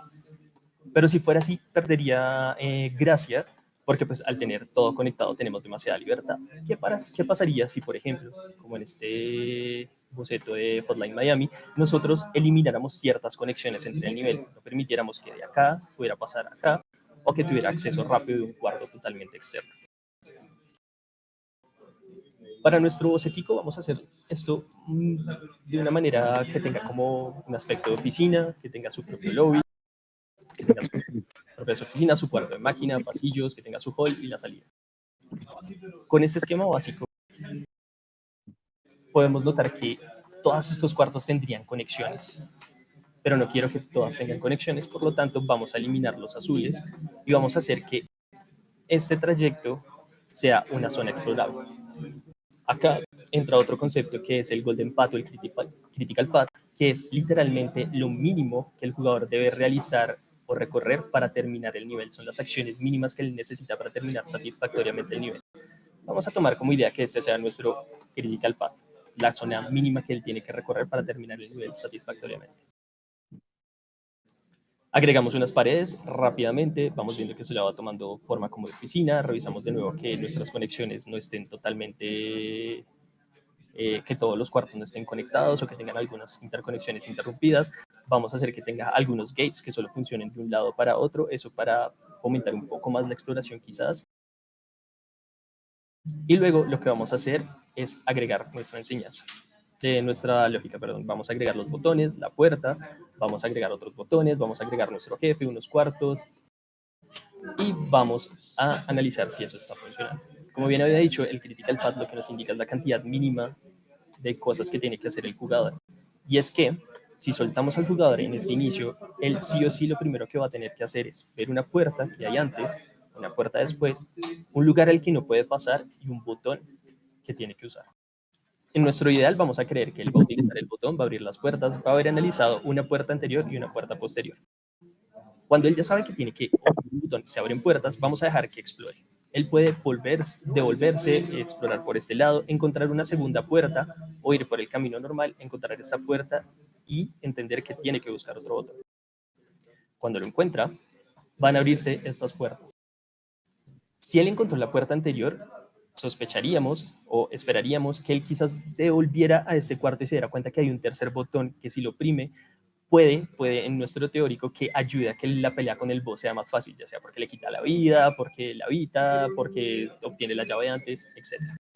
Aun si él no explora, si oprime el botón, va a tener la pelea contra el boss, porque tenemos una última puerta que no se va a abrir hasta que el boss no sea derrotado. Luego que supera esta prueba del boss, vamos a esperar que pase a este cuarto en el cual le vamos a hacer oprimir un simple botón, pero para darle un premio, una sorpresa, moneditas, ítems o una recompensa que va a necesitar en el siguiente nivel. Eso es lo que vamos a tener como un sketch principal. Acá tengo que hacer una nota y es que acá solo estoy haciendo uno, pero en el proceso de diseño, al menos en efecto estudio, este no es el único boceto que hacemos. Realmente se realizan muchísimos bocetos porque suele suceder que cuando haces los primeros bocetos, uno va encontrando cositas y si sigue bocetando más va encontrando otros detallitos que pueden ser deliciosos para la experiencia o para la hora de generar el dibujo de nuestro layout. Esto es un ejemplo de layouts de diferentes compañeros de efecto. Se pueden ver los diferentes estilos de cada uno. La idea de este layout es que solo exprese las ideas principales y lo que se necesita comunicar. No importa si está totalmente finalizado, si está pulido, no importa si son simplemente rayitas de pincel. Mientras entienda la idea, funciona. Acá vamos a comenzar con la parte más divertida, que es literalmente hacer la parte 3D con bloquecitos. Para ello vamos a necesitar diferentes herramientas. Bueno, no vamos a necesitar, pero podemos hacer uso de diferentes herramientas. Ya cada quien escoge su propio veneno. Vamos podemos utilizar tanto Godot, Unreal, Unity, SketchUp, podemos utilizar motores aún más complicados o literalmente editores de 3D. La verdad es que con cualquiera de estas herramientas se puede hacer el blockout y si uno tiene más facilidad con una que con otras, igual se puede aprovechar ese conocimiento. El blockout es levantar el nivel, ese plano sketch, pero en boceto. Eso quiere decir que vamos a llenar nuestro nivel de cubitos, figuras básicas, cosas rápidas de iteración, con las cuales nos vamos a ir dando cuenta de qué es lo que necesita el nivel. El paso anterior solo nos da una base. Después de que pasa el sketch al blockout, igual ese mapa se va a ir editando, se va a ir modificando, no está escrito en piedra y va a aceptar demasiados cambios para poder seguir mejorando el nivel. Una cosa que sí les digo y que sí, pues al menos a mí me ha pasado mucho en efecto, es que uno no puede como enamorarse del nivel que está haciendo ni de la estructura que está haciendo, porque cuando uno más se enamora de esas estructuras, cuando llega uno y se estrella con la pared de que el jugador no está entendiendo algo. Y quizás al comienzo es muy difícil aceptarlo, pero es bueno entender que si el nivel no está funcionando para el jugador, pues no está sirviendo. Entonces, hay veces, y va a suceder para muchos, que por más que creen el nivel, lo levanten en blockout, quizás algunos días después se den cuenta de que el nivel no está funcionando y va a tocar volver volver al papel y rehacerlo totalmente, porque ya nos damos cuenta de que hay cositas que se necesitan, otras cositas que están sobrando, etc. Para eso, la receta que utilizamos en Effecto Studio es tener nuestro layout bonito, hermoso, precioso, y lo vamos a pasar al motor. Las tutoriales que uno normalmente ve en internet nos indican que nosotros deberíamos tener un elemento que nos indique la altura del jugador para empezar a mirar escalas de nuestro nivel. ¿Qué sucede? Que un día, viendo Dogville, nos dimos cuenta que nos podíamos ahorrar quizás un poquito ese paso de interacción entre el sketch, el layout del sketch y el blockout del motor, simplemente colocando la imagen que habíamos creado en el motor y empezar a ver los recorridos sin necesidad de haber colocado un cubito inicial. ¿Por qué? Porque nos estamos ahorrando colocar el tiempo en todos estos cubitos, mirando el flujo, mirando si las escalas son más o menos las que queremos, mirando si las paredes funcionan, si tenemos tantos cuartos, haciendo un recorrido inicial y final rápido para ver cómo funcionan los tiempos y tomando decisiones sobre ellos. Ya cuando tenemos estas escalas definidas, nosotros empezamos a colocar literalmente cubitos. Agregamos un piso, agregamos lo que funcione como escaleras, agregamos los primeros bloqueos, agregamos unos techitos, unas paredes y testeamos. Nosotros mismos testeamos los primeros niveles, vamos mirando cómo está funcionando, si recorre, si funciona, si hay unos cubitos que no se sienten bien, si hay una altura que no podemos subir, si hay una escalera que no funciona. Y luego volvemos al mundo. Volvemos a colocar cubitos, colocamos más pisitos, colocamos otras cosas, hacemos que el nivel vaya creciendo y volvemos a testear. Nos vamos dando cuenta que quizás algo no está funcionando o algo sí está funcionando, lo replicamos, modificamos y luego nos damos cuenta que tenemos que repetir desde el paso 4. Este paso 4, 5 y 6 se van a repetir hasta el final de la producción. Siempre se va a estar testeando, siempre se va a estar modificando, siempre se está cambiando hasta el final de la producción, hasta que se decía que ya el juego no puede seguir en este proceso. Y hasta acá termina quizás lo más divertido de hacer diseño de niveles, porque luego viene una de las partes más complicadas y es la de el scripting. Hasta ese momento nosotros solamente hemos puesto cubitos. Eso es fácil, sencillo y rápido en cualquier tipo de motor, o al menos en los que yo he utilizado. Pero cuando acá empezamos a meterle lógica detrás a ese nivel, las cosas es cuando se empiezan a complicar. Quizás esta parte sea un poco aburrida para los programadores, pero para los que no son programadores hay que tener en cuenta muchísimas cosas a la hora de colocar el scripting o la lógica detrás del juego. Para ello tenemos que tener claro cuáles son las misiones que va a tener el nivel, todos los encuentros desde el inicio del nivel hasta el final del nivel, cuáles son los objetivos, cuáles son las cosas que tiene que recoger y cuáles son las recompensas quizás que se le van a dar.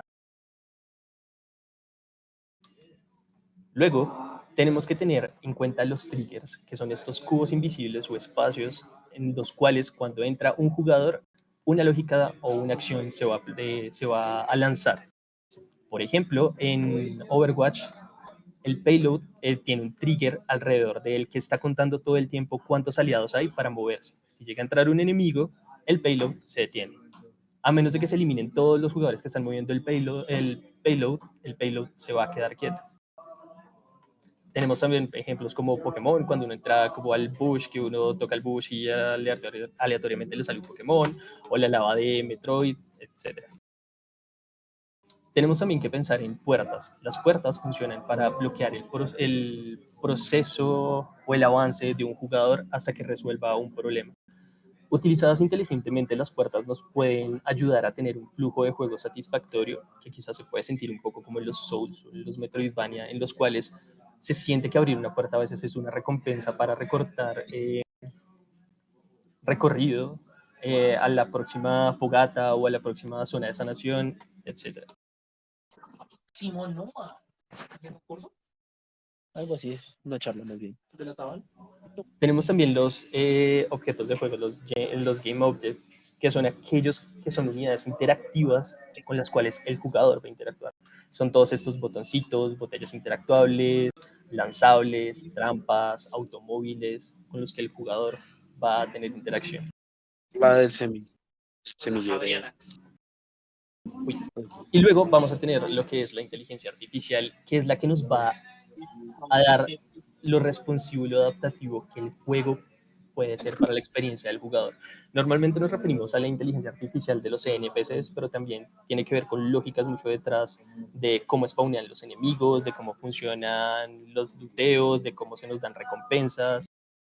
Se puede ver muy bien en combates de jefes que son como scripteados cinemáticamente, como en Sekiro, o podemos verlo también como en Left 4 Dead funciona el spawneo de zombies sin que uno se dé cuenta. De hecho, en este sí se ve como chévere cuando uno está recorriendo el nivel y van spawneando los zombies, no quizás como en Cyberpunk 2077, donde uno voltea a ver y ve los policías spawneando detrás. O también va a indicar la satisfacción y la experiencia de un juego cuando tenemos que cargar a una inteligencia artificial como aliada, que a veces puede resultar en casos muy torpes o en otros quizás un poco satisfactorios. Y recuerden, muchachos, que entre todos estos procesos, cada vez que nosotros vayamos agregando esas cositas al nivel, vamos a tener que seguir testeando hasta que esto llegue a un resultado final. Obviamente acá me estoy saltando muchísimos pasos, porque acá entra también lo que es 3D, set dressing y demás. Pero si vamos haciendo esos pasos organizadamente, con cada test uno va a ver cómo el nivel va a ir evolucionando hasta el resultado final. Y como siempre, repetir desde el paso 4, volver a iterar, volver a testear y cambiar. Hay muchísimas cosas que podríamos hablar desde el diseño de niveles, pero realmente son tan extensas, que lo único que puedo decirles es que estas charlas del GDC les pueden servir de ayuda para las diferentes como necesidades y conceptos que pueda llegar a tener un level designer. Les recomiendo estas, tómenles pantalla azul. Que las vean, realmente son bien interesantes y hay cosas muy interesantes sobre producción de diseño de niveles en estas charlitas. Además, les recuerdo, no si les recomiendo estas dos páginas que son muy completas para lo que es el level design, que es el Level Design Book y el World of Level Design, en la cual se pueden encontrar tutoriales, trucos, lectura informativa, académica, charlas sobre qué es el diseño de niveles y cómo hacer un buen diseño de niveles. Creo que esto duró mucho menos de lo que yo esperaba, pero gracias por asistir. Si tienen alguna duda. Por dos. Sí, yo pensé que se iba a durar mucho más, la verdad. Muchísimas gracias a ambos por este espacio. Realmente muy fructíferas ambas charlas. Yo creo que procedamos al apartado de preguntas. Entonces, vayan alzando manitas o no sé, a ver si es fácil con tanta gente. Y les vamos dando la palabra.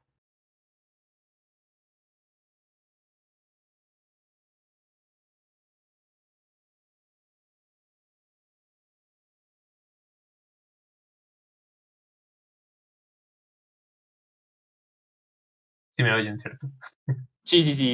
Bueno. No, es que como tuvimos el problema del micrófono al principio, La verdad ya es que sí, ahora dudo de todo. Dudo de todo. Aprovechen, pregunten.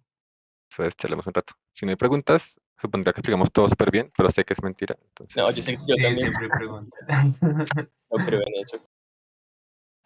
sí, es que estos temas, sobre todo level, creo que daría para un semestre Sí, entero claro. o claro. más. Para una carrera. Carrera, sí. Sí, No, el una game filosofía. design es como decía ahí Jorge, iterar, iterar, iterar. Incluso Cada creo vez que que llega podría un quedar más concepto claro con nuevo. los memes de level que de game design. Sí, sí. Ven, chicos, si quieren pueden desmutearse y preguntar directamente, no tienen que escribirlo. Para que también Sí, claro, claro. Sí, desmutense y pregunten. Aunque ven aquí Aquí decía preguntan, que alzaran la mano por si habían muchos, pero al parecer nadie. ¿consideran que lo que No, aprendieron en la carrera les ha ¿aló? funcionado a llegar hasta donde están? Estoy en la U diseño gráfico y no he visto nada de lo que ustedes hacen. Ni lo vas a ver, Pau. No, no lo vas a ver. No lo vas a ver. Yo por eso les comentaba como mi historia de que estudiaba muchas cosas en diseño y las enfocaba a juegos cuando podía, pero donde realmente aprendí lo que estoy haciendo ahorita fue con ese grupo de estudio de Street. O sea, no haber ninguna materia que te explique básicamente nada de esto. Pero algo que sí tenemos muy bien Jorge y yo y los que salimos de diseño y estamos en efecto es una muy buena base de los conceptos básicos, teoría del color, teoría de formas, no, cualquier otra cosa que aprendan en diseño gráfico les va a servir para diseño de videojuegos, por más que no estén estudiando específicamente diseño de videojuegos. Por ejemplo, pasa mucho en Level, que nunca tuvimos una clase de Level Design, de arquitectura de videojuegos en la universidad, pero sí aprendimos de formas, de espacios, de composición, eso se sirve muchísimo en Level Design, porque muchas veces no solo estás viendo como el mapita desde arriba, sino que el jugador va a llegar por una puerta y apenas entra por la puerta va a haber un arco gigante con un castillo al fondo, y eso es composición. Y no siempre va a haber un concept artist que nos dé exactamente el concept de cómo se debe ver esa escena, sino que desde Level se debe proponer. Por dos. Por dos. La verdad, a mí me sucedió con mi experiencia laboral y es que uno cree que en la universidad no aprende nada, pero es porque quizás tampoco uno tiene contacto con personas que se gradúan de otras universidades. Y es que de verdad ahí es cuando uno se da cuenta de las cosas que uno aprendió, de lo que otras personas aprendieron y de cómo ese conocimiento realmente sí es valioso. Así uno sienta que la universidad no sirve para nada. Vale, muchas gracias. Y Bueno, por gracias. acá John pregunta, ¿qué tanto puede afectar la optimización del nivel al diseño de nivel? Ojo, Uf, justamente acabamos de hacer un proyecto gigante, pesadísimo, de una isla con edificios que bajaban por cada metro de edificio un FPS menos. Y claro, a muchas veces se limita el level design por el performance, porque si te dicen, bueno, estamos haciendo GTA 3 y queremos hacer un mapa del tamaño de GTA 5, como no, el procesador no te va a dar para cargar tanto mapa, la memoria no va a dar para cargar tanto mapa. Entonces muchas veces estamos limitados por el rendimiento. Aunque desde el somos muy perezosos y hacemos el nivel ideal, el que queremos que sea con todo increíble, y luego cuando probamos es como, ah, bueno, hay que empezar a recortar. Aunque muy pocas veces se recorta por performance, porque nunca hemos trabajado en un proyecto tan grande, pero sí muchas veces se recorta por plates. El nivel es muy grande, el jugador se pierde, hay que recortar. El jugador no ve esta puerta, hay que hacerla más evidente. El jugador se va para el lado que no es y se cae en un hueco, hay que tapar el hueco. Pasa más los recortes por plates que por performance. Sobre todo si trabajan en un real que es bastante potente. ahí yo pongo un pin, ahí pongo un pin. Sí, Y ponen es Dark. que uf, larguísimo. No, lo que sucede es que sí he estado en dos proyecticos que han sido de abusar ya de la herramienta y que literalmente en uno, en el primero, que fue utilizar caos, literalmente no usen caos de Unreal, es un caos. No está tan bien polido como uno espera. Literalmente nos dimos cuenta que si hubiéramos desde el comienzo organizado las cositas de una forma distinta, podríamos haber aprovechado un poco más la herramienta y podríamos haber hecho el nivel mucho más organizado. Ya en este segundo proyecto, quizás con un compañero programador, nosotros desde el comienzo teníamos que construir, o sea, teníamos una meta de construir una cantidad de edificios que al comienzo nos parecía absurda, pero con las cuales, ya viendo lo que habíamos aprendido en este anterior proyecto, implementamos rápidamente y fue pensarnos unos 5 pasos adelante de qué se iban a pedir y empezar a estructurar sobre eso los niveles. De tal manera que sucedieron cositas en las cuales iban solicitando arreglos y correcciones posteriores que ni los mismos desarrolladores esperaban tener, pero que uno sospechaba a futuro y como dice Daka, es bien ansiedad. Uno pensaba que sí las iban a pedir Entonces uno dejaba como ligeramente implícita la solución y al menos desde mi experiencia tratar de implementar eso fue mucho más fácil y sencillo que esa primera vez en la que todo se hizo simplemente como iterar sobre la marcha sin conocer muy bien cómo la herramienta de organización. Entonces, al que preguntó en qué afecta la optimización, mientras uno sea lo suficientemente organizado desde el comienzo y uno comprenda la herramienta y cómo va a entorpecer el proceso después, creo que sí es bueno desde el inicio ir estableciendo como esas basecitas, ir mirando y en los testeos ir mirando esa optimización para ir tomando decisiones antes de que el problema sea tan grande que toque cambiar muchísimas cosas. Súper. O sea, ustedes dirían que la preproducción es altamente importante antes de lanzarse de lleno al estanque, ¿sí? Antes Si no de quieren, manos a la obra. si no quieren Sí, estrellarse a mitad de camino con una pared que no previeran, la preproducción es súper importante. sí, pero de vuelta igual la preproducción no es perfecta y no es todopoderosa. Claro, claro. Siempre estamos hablando de iterar, sin Exacto, duda pues alguna. por eso mientras les comentaba todo esto, les decía que tengan un tiempito de colchón para problemas y errores, es porque siempre sucede, siempre sucede. Ok, ok. En ingeniería le tenemos el nombre de factor de ingeniería para ese colchoncito en los cálculos. Acá es factor usuario. El factor, sí, sí, ese sería justamente. Perfecto. Voy a seguir aquí leyendo las preguntas. FGP pregunta, ¿el Kishotenketsu está en juegos de Mario desde siempre y se toma los juegos del mismo como referente para Kishotenketsu? Quería preguntar cómo ven el uso del género de plataformas actualmente, ya que, por ejemplo, Super Mario Odyssey tuvo que añadir una mecánica adicional como lo es lanzar la gorra para mantenerse interesante. ¿Las plataformas serían ahora un medio y no un género? Igual la pregunta está ahí en el chat de la llamada, por si quieren volver Dilo a ella. tuyo, Taka. Ese responde la pregunta porque no la entendí muy bien. Da, ahí se le chat. No. El mensaje a las 3:19, más o menos, para que no se Es que se la pierdan. dejo a Daka, que Daka es el fan de los plataformers. Ah, Justo ok, ahorita ok. estoy jugando Mario Odyssey porque estamos trabajando en un juego de plataformas algo parecido. Y qué buen juego. Pero no entendí muy bien la pregunta. Parece más una afirmación, ¿no? Creo que la pregunta está más hacia el ¿Plataformas final sería ahora un de... medio y no un género? Es que hay como una línea muy Mm, delgada entre medios y géneros. Alguien puede decirte, no, es que el plataforma es un género. O el Castlevania es un género. Pero entonces, si un Castlevania plataformero, ¿es un género o es un medio? Bueno, la verdad estoy como divagando porque no entendí bien la pregunta, pero el tema con el Kichotenketsu en los juegos de Mario no siempre se ha usado, no se usó desde el primer juego de Mario. De hecho, empezó a cobrar más fuerzas desde 3D World, que ahí sí serán rejuiciosos con enseñarte una mecánica de un espacio seguro, luego te ponen a prueba la mecánica. Demos un ejemplo. Saltar esa mecánica. Entonces, primero te ponen como cubitos para que saltes, pero súper seguro. No te vas a morir porque solo son cubitos, no hay nada que te mate. Pero luego ya, ahora sí hay huecos, entonces tienes que saltar con esa mecánica que aprendiste, saltando los huecos. Es el show. Luego te retuercen la mecánica, que usualmente es combinándola con otra mecánica. Entonces, ahora, aparte de saltar los huecos, tienes que saltar a esquivar enemigos voladores que están junto a los huecos. Y luego ya al final, cuando terminas la misión, saltando puedes llegar a un lugar alto y conseguir una recompensa. Entonces, todo eso te lo van explicando de a poquitos. Y Mario Odyssey lo hace muy bien, porque si se dan cuenta, por más que es un mundo abierto, todas las mecánicas nuevas que te van enseñando las van metiendo de a poquitos. Entonces, la gorra, al principio te dicen, mira, hay una caja de madera, tira la gorra, oh, se rompió. Luego te dicen, ay, mira, hay un dinosaurio, ¿qué pasará si le pego la gorra? El dinosaurio está durmiendo, no te va a atacar, es un entorno seguro. Le pones la gorra y lo posees. Y así de a pocos cada mecánica se va desarrollando.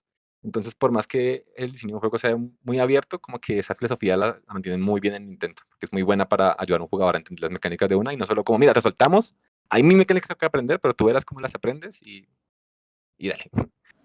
Y no sé si respondo a tu pregunta, no entendí bien, pero pues, eso es lo Y que de entiendo. nuevo funciona para juegos de Nintendo, pero puede funcionar para cualquier juego en la presentación de enemigos, villanos, mecánicas, Funciona en narrativa, en game design, en level design, es como que un poquito para todos.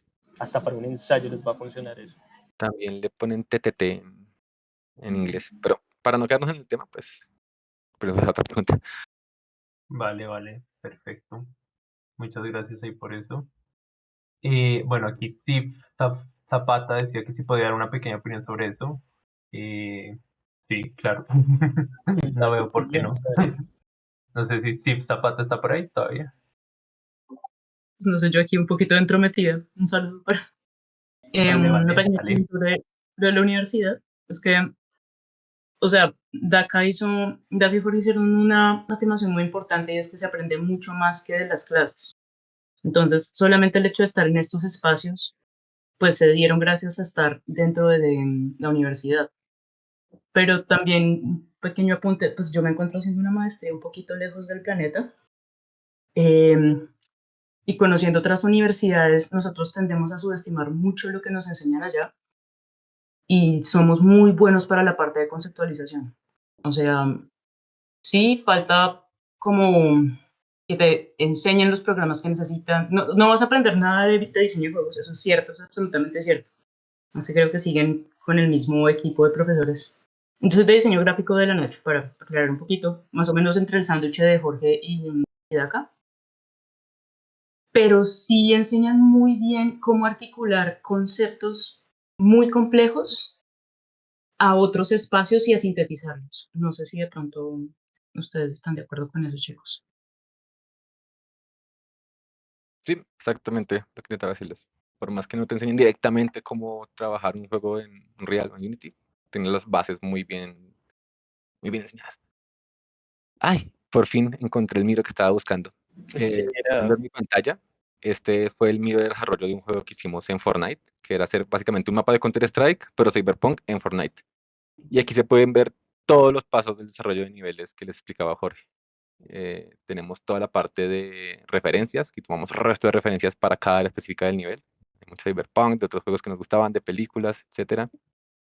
Tenemos los distintos sketch y cómo fueron evolucionando, que empezó de una forma, fue cambiando, iteración número 27, ya fue como la final esta. De hecho, ni siquiera hasta la final, es como la penúltima. Teníamos que pensar en todo el scripting, cuál va a ser la zona disponible de cada uno, dónde se van a ver las partes interactuables.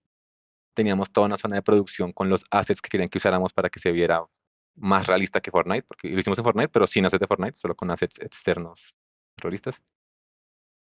Y aquí no está, pero en el otro Miro, esto es lo que hicimos antes de arrancar con el diseño del nivel. No empezamos de una a bocetar, sino que cogimos mapas, los más famosos de Counter-Strike y de Valorant, y los analizamos, porque nunca hemos hecho un mapa de un juego tactic shooter.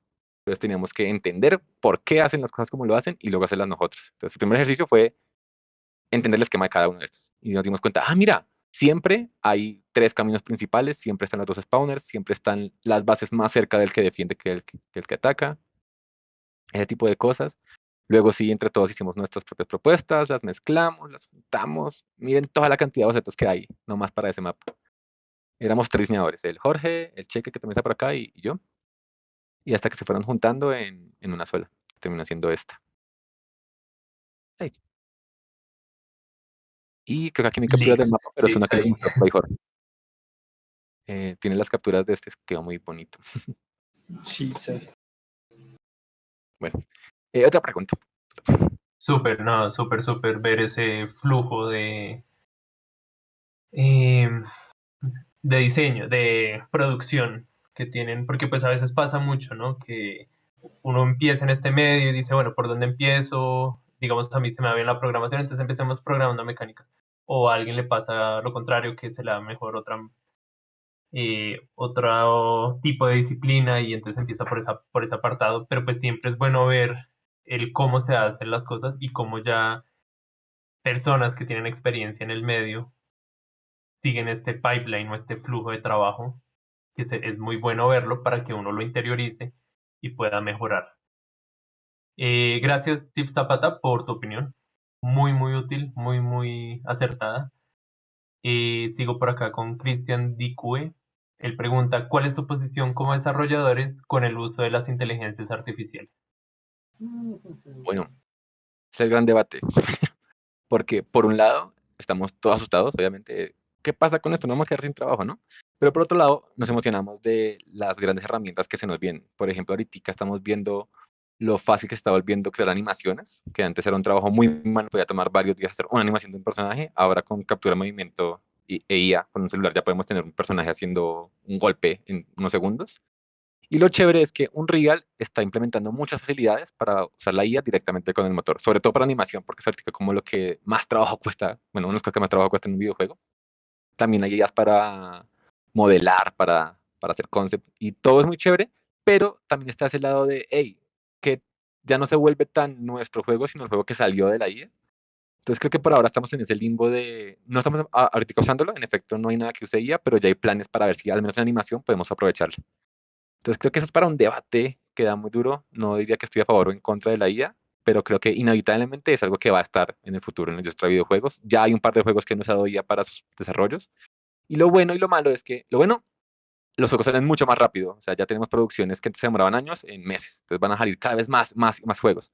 Lo malo es que cada vez van a ser un poquito con menos alma, como más parecidos entre ellos, y ya es algo que pasa en la industria, porque ya los juegos se hacen más pensando en qué es lo que va a vender, qué es lo que gusta, qué es lo que el algoritmo me dice que la gente va a comprar, y no tanto en arriesgarnos a hacer un juego distinto. Y por eso es que, como ven ahora, todos son juegos como servicio. Entonces creo que más que la opinión es pensar que es inevitable y ver cómo vamos a llegar a eso y acostumbrarnos a lo que se nos viene. Sí, lo que dice Dakar realmente, y pues, es que no es la primera vez que nos enfrentamos a eso desde la imprenta, fotografía y demás. Lo único que podemos hacer nosotros es adaptarnos a estas nuevas herramientas.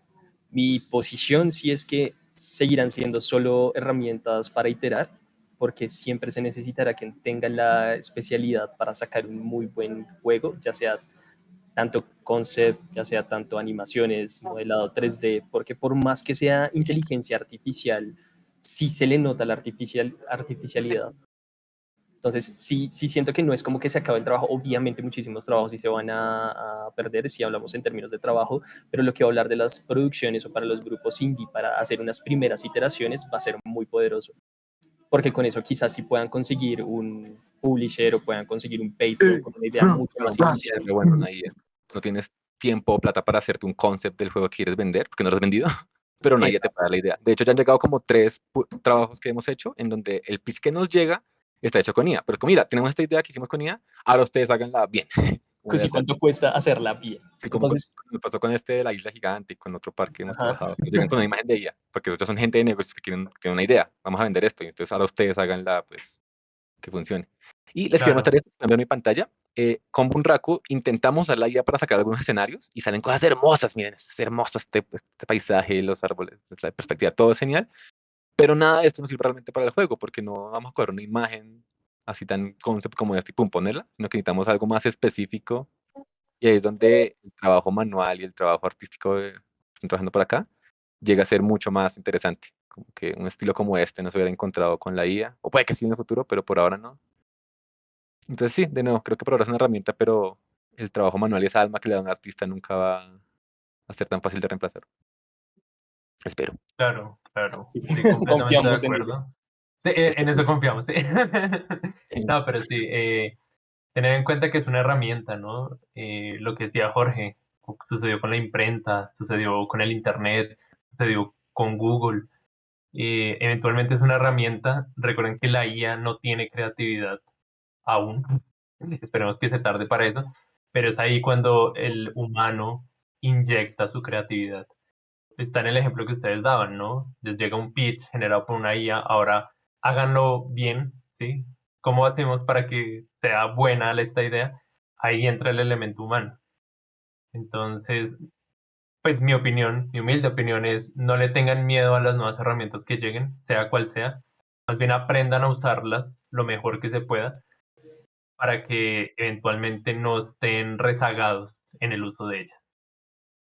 Muy bien. Entonces, gracias por la pregunta, gracias por las respuestas. Voy a continuar porque creo que se me está llenando este chat de preguntas. Dale, dale. Y, Todavía tenemos bastante tiempo, ¿cierto? Una media horita más. sí, Quedan 20, estamos ya. bien, estamos bien. Listo, por acá, Pau de Hylian, perdón si lo pronuncio mal. Pregunta, ¿es muy largo el camino de aprendizaje hasta llegar a trabajar en diseño de videojuegos? Mm, Creo que eso depende mucho de cada persona. He ido a charlas de SIGGRAPH en las que llega un chico que era re duro, entró a CalArts, siempre entra a CalArts, y ya el otro año estaba trabajando en Ubisoft, no sé. O puede ser bastante largo si hay gente en efecto que llegaba a trabajar ya con 40 años, por ejemplo, hay un compañero que lo molestamos porque es el viejo, y él trabajaba en 3D y nunca le había interesado mucho los videojuegos, pero un día dijo, ya me cansé de diseñar objetos 3D para comerciales, voy a entrarle al videojuego y ahora pues es un duro en 3D en la empresa. Entonces creo que nunca es muy tarde y el camino nunca es muy largo siempre y cuando pues llegues a tu objetivo. Como les comentaba, en mi caso tuve mucha suerte, me gradué de la universidad y ahí mismo estaba la convocatoria, me presenté y ya, tuve muchísima suerte, siempre lo repito. Puede que Jorge llegó muchos años después de mí. Uy, De hecho, sí. también fue como por invitación mía que le dije, hey, están haciendo convocatoria level, venga y caiga. Y cayó y fue en duro y ahora también ya pues, es uno de los pros de efecto. Entonces creo que no hay una respuesta para eso. Eh, cualquier momento es bueno para entrarle. ¿Cierto? Perfecto, perfecto.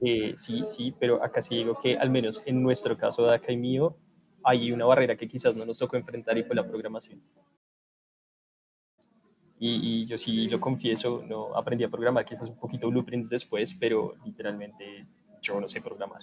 Yo no sé programar. Vale, Hay que ser un ahí. señor, no sé programar, pero si quieres ser un Exacto, programador. exacto. Por eso también les Pero, comentaba mucho esto de que cada uno tiene su especialización. Tienes que hacer un poquito de todo, pero pues cada uno encontrará su camino por cada lado.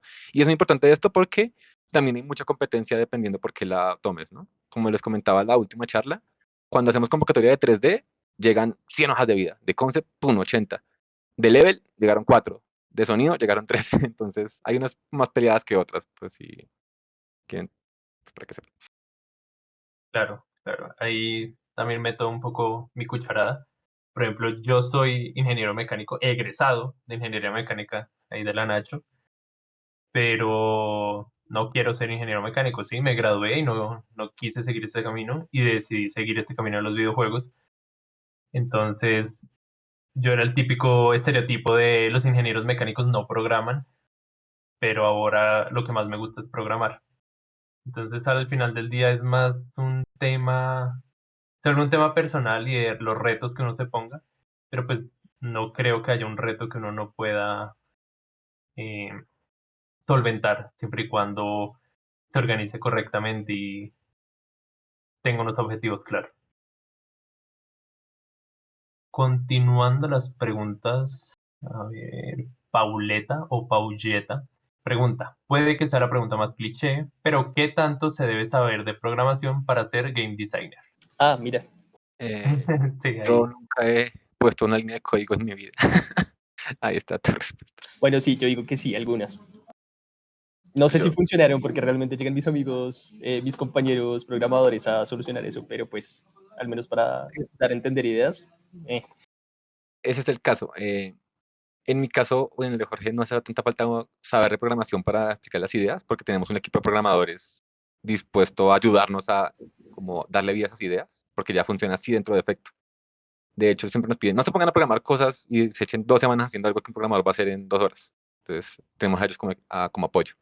Pero si eres un game designer primerizo o quieras trabajar junior o tú solo por tu cuenta, va a ser, sí va a hacer un poco de falta que sepas un poco de programación, porque si quieres mostrar tu idea a un publisher o a un amigo, no va a ser solo como, mira, tengo esta super idea, unos dibujitos y ya la entendiste, sino que usualmente tienes que mostrarla. Si quieres mostrar un juego en el que vas a saltar entre plataformas, al menos programa una versión cruda de eso para que se entienda, ah, mira, este es el juego que estoy intentando mostrar. Entonces, de nuevo, yo no sé nada de programación, pero es un caso aparte. Yo creo que si quieres ser game designer, sí, al menos un poquito. Y ahí entra un poquito un real que se puede hacer cosas con blueprints muy sencillas sin saber de código ni visual. Y puedes lograr mecánicas con poco conocimiento de programación. claro. Yo siento que lo importante ahí es tener esta lógica, ¿sí? Más que poner líneas de código, es tener la lógica de lo que sería el juego. Lo que decía Jorge cuando hablaba sobre level design, que bueno, vamos a poner una zona que va a estar cerrada, que va a abrir esta zona, así como cuáles son los pasos para que el jugador avance en esta zona. Entonces, por ese lado es muy importante tener esa lógica y esa congruencia, esa cohesión con lo que se está diseñando y con lo que se está mostrando.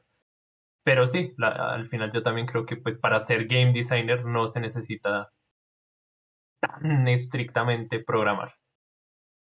Oye, acabas de decir algo muy importante y es que tienes toda la razón. No se necesita programar. De nuevo, yo no programo absolutamente nada. Soy full diseñador. Pero sí tienes que entender muy bien la lógica, porque cuando yo hablo con los programadores, no les digo como, ay, miren, quiero que mi personajito como que salte y haga una curvita, sino que les digo, mira, por favor, dame una variable de velocidad de salto, de aceleración en el aire, de air draft, que cuando caiga tenga un buffering jump y que por favor tenga valores de tal a tal. O sea, la lógica se la doy, pero exacta.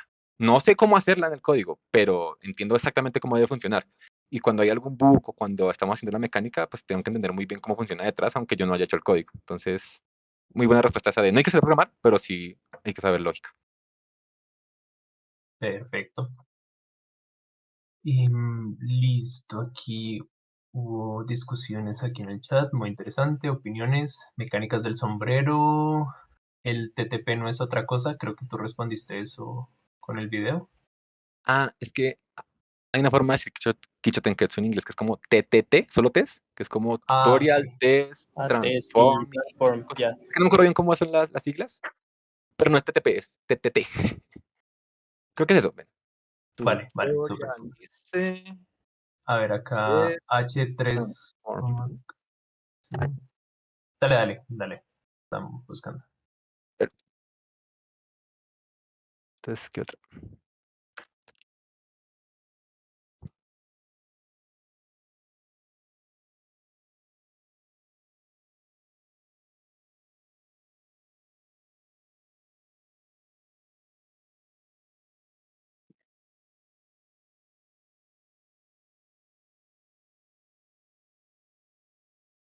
Silencio incómodo. Y pensé que se iba a caer. Vale. Sacando la siguiente pregunta. Siguiente pregunta, sí. H3,14 pregunta, ¿el pipeline de juegos 2D es el mismo? Supongo que el mismo de 3D, pero pues pueden haber también narrativos, interactivos y muchos más. La cosa es que hasta ahora no hemos trabajado en juegos en 2D, entonces no te respondería por experiencia, pero creo que sí es bastante similar. La única diferencia es que cuando pases del sketch al blockout, pues no va a ser un blockout en 3D verticalidad y eso, sino que va a ser un blockout en el 2D del juego. Pero igual sí vas a tener que testar tamaños y distancias, qué tan lejos salto. Entonces creo que sí sería muy similar. Y también en game design lo mismo, por más que estés jugando en 3D o en 2D, pues las mecánicas, el playtest, todo va a ser muy parecido. Pues la verdad yo sí puedo decir que sí, unos cuantos, bueno, cuantos no, como unos 2 jueguitos para unas jams en la cual yo participé como level y un poco game design raro. Y si es el mismo pipeline, obviamente el lockout y la forma de probar ese lockout cambia un poquitico, pero igual son las mismas reglas. Igual tienes que tener tu sketch, igual tienes que tener cómo va a funcionar tu jugador, vas a tener que testear, vas a tener que ir mirando el nivel, cuánto va durando, o sea, todas las demás cosas del pipeline va a seguir funcionando de la misma manera. Claro, y tiene sentido, ¿no? Porque al final es una gestión de proyectos. Claro que pues cada proyecto va a tener su asterisco, pero en general es lo que, creo que es lo que dicen, como se mantiene cierto pipeline general y ya se hacen ajustes a medida que se va trabajando en él. Creo que interrumpió de acá. No. Ah, ok, súper. Y por acá, John López 98 pregunta, bueno, Nicole preguntaba, ¿Cascadeor es para perfeccionar animaciones, no para capturar movimiento? Ah, bueno, creo que no es pregunta. No sé, creo que eran de conversaciones que tuvimos hace 10 minutos. Estoy en el pasado. John López 98, ¿es realista monetizar para un equipo pequeño haciendo proyectos dentro de Fortnite? ¿Cómo lo ven bajo su experiencia trabajando con ese entorno? ¿Le dices o le digo? Positivo o negativo. No, en mi caso es que hay un pequeño detalle con Fortnite y es que cuando sacaron este editor de modos, es difícil atrapar la atención del usuario, porque es que hay un mar de proyectos que se sacan constantemente de personas, de una sola persona, 2 personas, que están tratando de sacar su propio bot tipo de juego, y eso se va actualizando constante.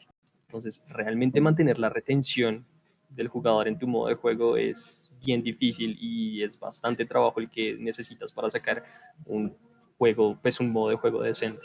Eso al menos desde mi perspectiva. No sé cómo funciona la monetización interna como tal, pero a mí sí me parece que conlleva demasiado esfuerzo y muy poca satisfacción, al menos desde mi perspectiva de si yo me lanzara solito a hacer mods de Fortnite. Bueno, yo quisiera hablarles un poquito del tema porque creo que la industria actualmente se está inclinando mucho para este lado. Que día lo hablábamos con un compañero de efecto y creo que lo llamamos feudalismo digital. Les cuento por qué. La cosa es que ahora muchos estudios de videojuegos grandes ya no quieren hacer juegos. Lo que quieren es pegarse del éxito de juegos muy grandes para dentro de esa plataforma hacer esos minijuegos o estos como modos que saca Fortnite, por ejemplo. Y le decimos feudalismo digital porque ahora es como que, digamos, Fortnite es el señor feudal y dice, yo te presto mis tierras, te presto mis mecánicas para que tú hagas tus modos de juegos, me pagas una comisión y tú ganas el resto del dinero. Es tal cual feudalismo, pero ahora a través de Epic Games. Y la cosa es que es muy bacano poder trabajar dentro de estos editores, pero se pierde un poquito la creatividad en el modo de que tienes que estar ligado a las mecánicas del juego base. Y la demanda, digo, no, la oferta de modos de juego en Fortnite es absurdamente gigante. O sea, diariamente están saliendo casi que cientos de juegos, por no decir casi que ya miles, de nuevas propuestas diariamente. Entonces, algo que hagas, puede que sea bueno, puede que sea malo, pero va a quedar perdido en ese mar de propuestas. Y tú como jugador estás escarbando entre la basura a ver cuál de esas 100 juegos que salieron hoy va a ser el realmente divertido. Puede que sea uno entre todos, puede que sean dos, va a ser difícil que lo encuentres. Y el factor de éxito no depende de qué tan bueno sea el modo de juego que hiciste, sino de que YouTube lo streameó o de que te salió en el principio de casualidad o que tuvo buenas calificaciones y muchos likes. A veces ves un juego malísimo que tiene muchos likes y es como, ah, bueno, es porque está basado en este Skibidi Toilet. Entonces, como tiene años, le dieron like y eso fue famoso. Entonces, creo que lo veo un poquito oscuro por ese lado. Nos han contratado mucho últimamente, no para hacer juegos completos, sino para hacer un modo de juego de Fortnite, un mod para Ark, un mod para Roblox, pero cada vez la gente, bueno, las empresas grandes ven más rentable y menos arriesgado hacer un mod para un juego más grande que ya es famoso, que arriesgarse a sacar una IP nueva y creativa que pueda no ser tan famosa. Y también por eso están viendo últimamente tantos juegos como servicio, como lo que pasó con Suicide Squad versus The Justice League, que lo volvieron como servicio, o Anthem, o tantos otros fracasos, Marvels, que no me acuerdo cómo es el resto del nombre, porque las empresas grandes quieren pegarse a esto, a lo que funciona. Entonces, bueno, esa creo que es un poquito la pregunta. Creo que vienen tiempos turbios en la industria de los videojuegos con esto del Fortnite Creative Mode, pero se puede sacar cosas muy chéveres.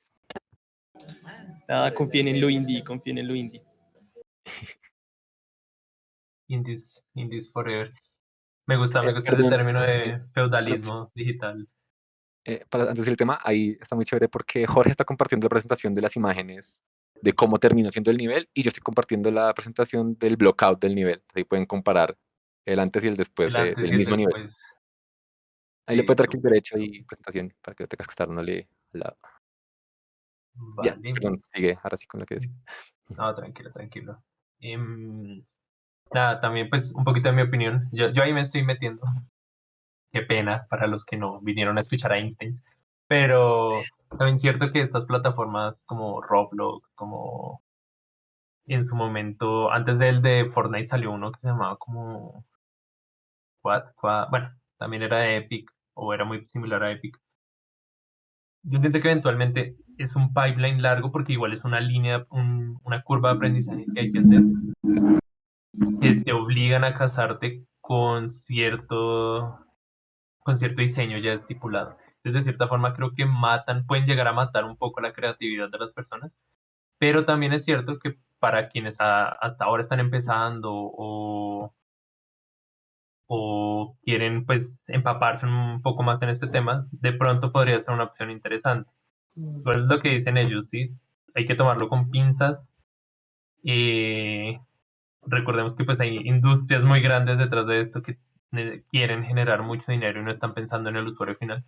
Pero hay otras industrias que, por ejemplo, pongo el ejemplo del Larian Studios con Baldur's Gate 3, que fue, este es el juego, esto es por lo que ustedes van a pagar, no hay pases de batalla, no hay DLCs en los que tengan que pagar por skins, nada de eso. Este es el juego, el producto completo, y le apostaron a esto y fue un éxito rotundo.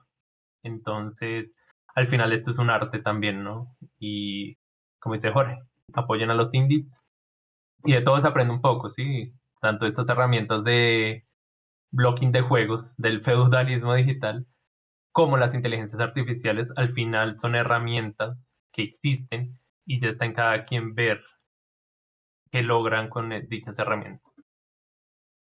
Y bueno, Einstein fuera, voy a seguir leyendo preguntas.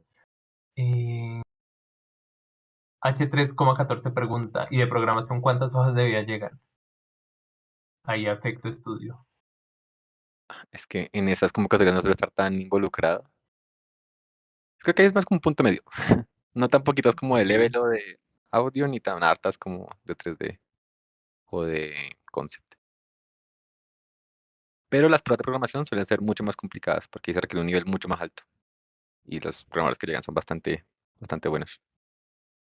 Vale. Aunque ya que sacas el tema, Ujú. algo que pasa mucho con programación es que pocos programadores quieren trabajar en videojuegos. Los que lo hacen es porque tienen mucha pasión.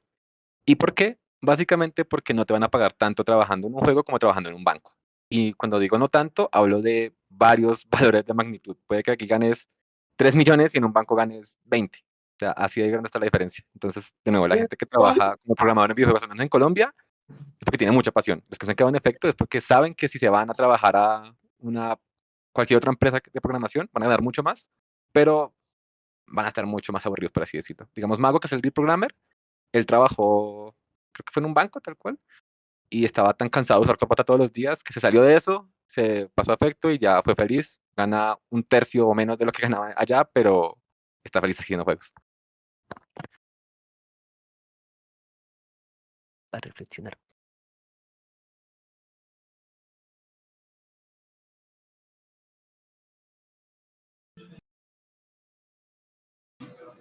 Sí, ¿no? En un programador.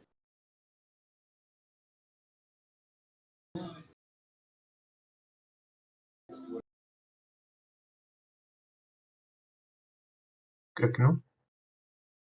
Vale, en el chat están compartiendo muchas cosas interesantes, videitos.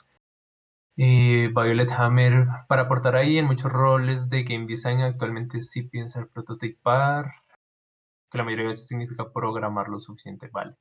Yo creo que ahorita están pidiendo mucho technical artist. Aprovecho ahí para preguntarles a ustedes. Sí, señor. ¿Sí? Hace falta. El unicornio de esta Unicornio, industria. tal cual es.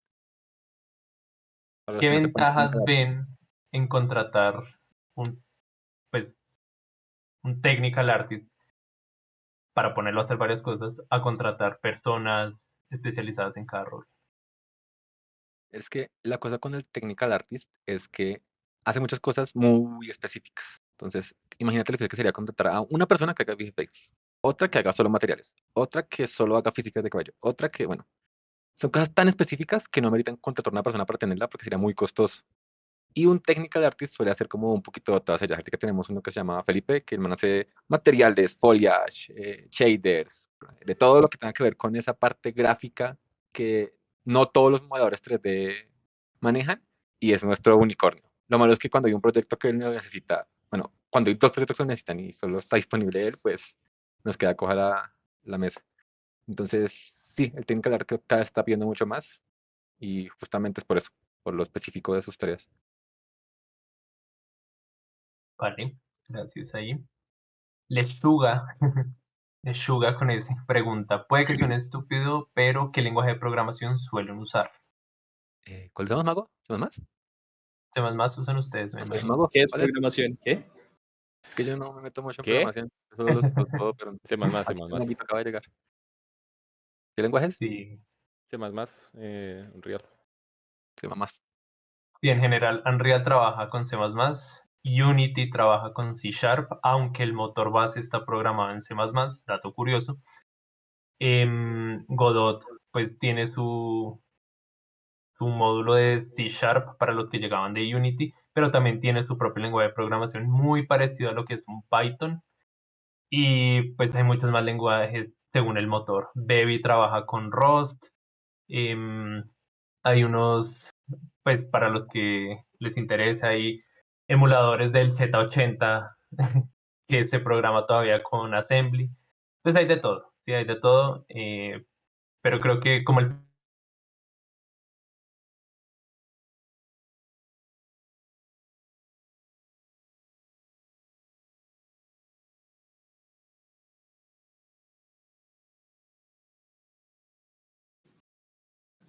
El Discord se cayó. Rust.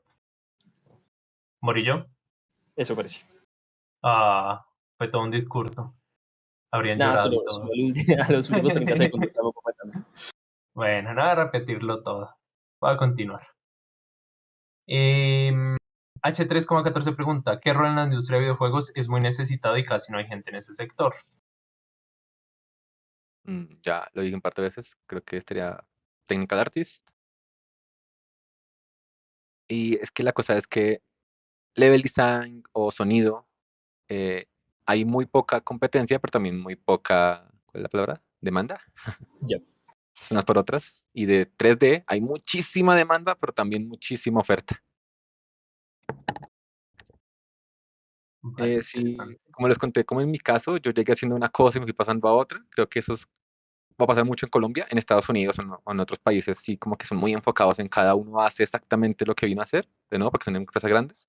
Pero mientras más pequeña es la empresa, más generalizas y más terminas saltando entre lugares. Por ejemplo, Jorge puede ser el level designer, pero en nuestros proyectos me ha ayudado con edición de video, con logos, con marketing, ahí siempre como que termina haciendo muchas cosas. Aunque está un poquito la división de los programadores y los artistas, ¿no? Como el artista sabe un poquito de todo lo que tiene que darte y el programador un poquito de todo lo que tiene que ver con lógica. ¿Seguro de Claro, eso? Y de nuevo, vamos a hacer muy pronto una convocatoria de animador 3D, entonces, al menos en efecto, se está intentando animador justo ahora. vale, dato importante, anoten. Yo siento que también hace falta mucho de audio y de música, composición musical, tal vez. Sí, la cosa es que no se pide mucho. O sea, No en se todos los pide, proyectos que nos pero llegan, hace falta. Es raro, ¿cierto?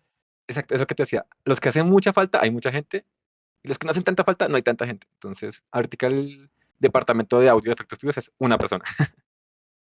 Y cuando hicimos la convocatoria fue difícil conseguirlas, presentaron como tres por otras. Claro, claro, claro. Listo. Creo que están pasando números raros. Ya. En ese proyecto de Fortnite lograron publicarlo y si es así pueden compartir el código. Eh, Sí, ahí compartimos el código. bueno, ahí ya respondieron eso. Es que lo que les Y digo, yo está estoy escribe en la el pista que pasado aquí en el hiciste chat. Ven, ahí él también comparte el proyecto que hizo en el UFN. Y es que sí es cierto que te les contaba todo esto del feudalismo digital y como cada vez es más difícil llegar a la gente porque hay tanta oferta, pero también es que es Ujú. muy, muy bacano trabajar en UFN, así que si pueden probarlo, por favor háganlo porque es como una aproximación de Unreal, pero más light, como la versión amigable con el usuario. De hecho, ahorita que estoy trabajando en un proyecto que me tocaba hacer una gran mansión en Unity, como diseño de nivel, como súper extenso, pero antes de hacerlo en Unity, lo hice en Unreal, me tomó un día hacer toda la mansión en Unreal y llevo 2 semanas solo copiando lo que hice en Unreal, que fue tan fácil, a Unity. Entonces, si pueden darle la oportunidad, sobre todo si quieren aprender un poquito de diseño de niveles, es como el nuevo Minecraft, es súper fácil de usar y súper fácil de descargar y todo queda súper bonito porque ya tiene los assets listos para que tú los pongas. Súper, súper, es bueno para introducirse también en este mundo. Lo que Exactamente. hablábamos, ¿sí? No Es lo vería cómo se como un usa la juego, herramienta al pero final. para entrarle. Exacto. Bueno, por aquí creo que me faltó una pregunta. Herman pregunta, o sea, Bebeto en realidad. Si fueran solo devs, ¿le apostarían a un proyecto largo y bien estructurado o a proyectos rápidos y coger experiencia y feedback rápido? Le dejo esa a Jorge. Uy, Está zafas. difícil. No, es que eso es difícil, eso es Sí, difícil. corta.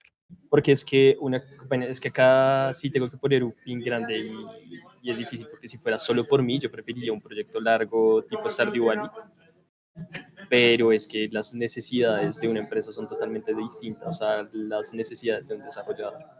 Ujú. Entonces, ya es distinto si, digamos, Jorge del futuro tuviera su propia empresa de videojuegos y que sí necesita mantener un personal constante de 7 empleados, pagándoles día a día, pensión, salud y demás. Yo creo que las visiones del Jorge presente serían totalmente distintas. Y ahí sí me interesaría tener flujo constante de caja para mantener el equipo y si al caso tener uno paralelo para desarrollar proyectos pues a largo plazo. Pues sí, Jorge, ahora que me hace recordar mis tiempos pasados, tengo experiencia como en ambas cosas. Ahorita Efecto está trabajando en muchos proyectos pequeños de un par de meses y pasa al siguiente. Y a veces es un poquito cansante por eso mismo, como que no estás terminando uno y ya está el siguiente encima y tienes que arrancarlo y como que no te dejan descansar.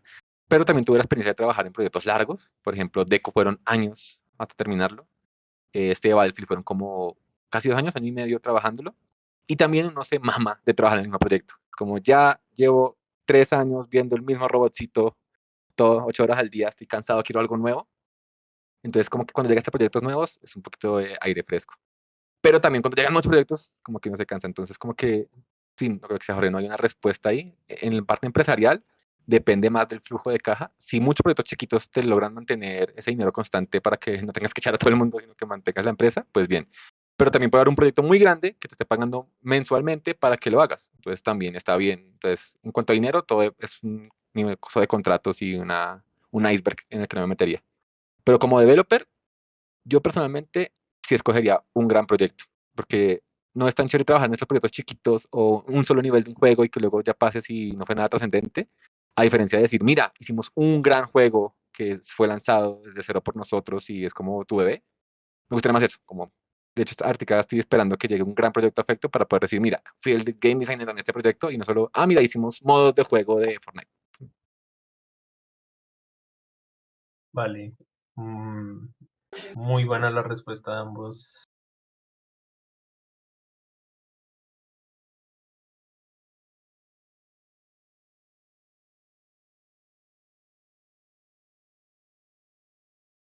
Creo que se fue de nuevo.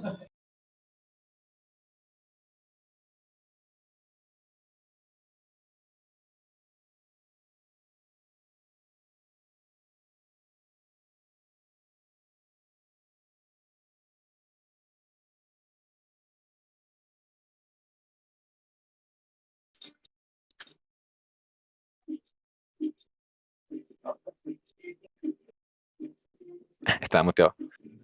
Bueno, aquí Arturo Calle, que es programador en efecto, nos escribe como dev. Creo que sí es una primera aproximación. Creo que es mejor hacer un par de proyectos cortos primero, al menos como portafolio. Y me imagino que iba a escribir que luego sí pasar uno grande. Y sí, muy de acuerdo. Es muy chévere aprender con esos proyectos chiquitos que no son tan comprometedores. Y luego sí ya meterte de lleno en un gran proyecto que te va a tomar años. Sí, no, y hay Que algo, va a ser y tu es grande. que esos proyectos largos también lo van a meter a uno en problemas y son esos problemas precisamente lo que le van a dar a uno las skills para no solo hacer un jueguito bobo de Game Jam, sino pues ya algo mucho más pulido, ¿no? Claro, claro. Gracias por la apreciación también. Creo que mi internet está oscilando bastante, entonces a veces hablo y me pierden, pero bueno, no hay Igual, problema. alguien nos ha preguntado algo, que ya estamos en ese modo Yo creo comentarios. que damos aquí para la última pregunta, Así es, finalizamos. el Si están tiempo. de acuerdo o si quieren ya acabamos. Pues si hay alguna otra, pues lancémosla. Aunque, pues, Habilidades que necesita un technical artist. no, esa ya la hemos hablado. No, esa ya. La próxima que te- Listo, sí, esa ya. Vale, perfecto. Entonces, pues les agradezco mucho a todos los de Efecto Estudio que están acá, que son más de los que sé. Gracias, Daka, gracias, Jorge, por esas charlas tan interesantes, por tomarte el tiempo a responder las preguntas. Creo que fue un espacio muy fructífero, muy interesante. Esperemos que no se quede solo en este espacio, sino que hayan más en un futuro, que podamos hacer networking entre todos, y que el desarrollo de videojuegos en Colombia pues evolucione a lo que todos nos gustaría ver. Sí, Entonces, nuevamente gracias, muchísimas gracias a Efecto Studio. Recuerden que pues esto es en compañía de Efecto Studio y el semillero de desarrollo de videojuegos e investigación en videojuegos de la Universidad Nacional de Colombia, y les damos muchísimas gracias. Entonces, buena tarde para todos, gracias a todas y todos. todos. Su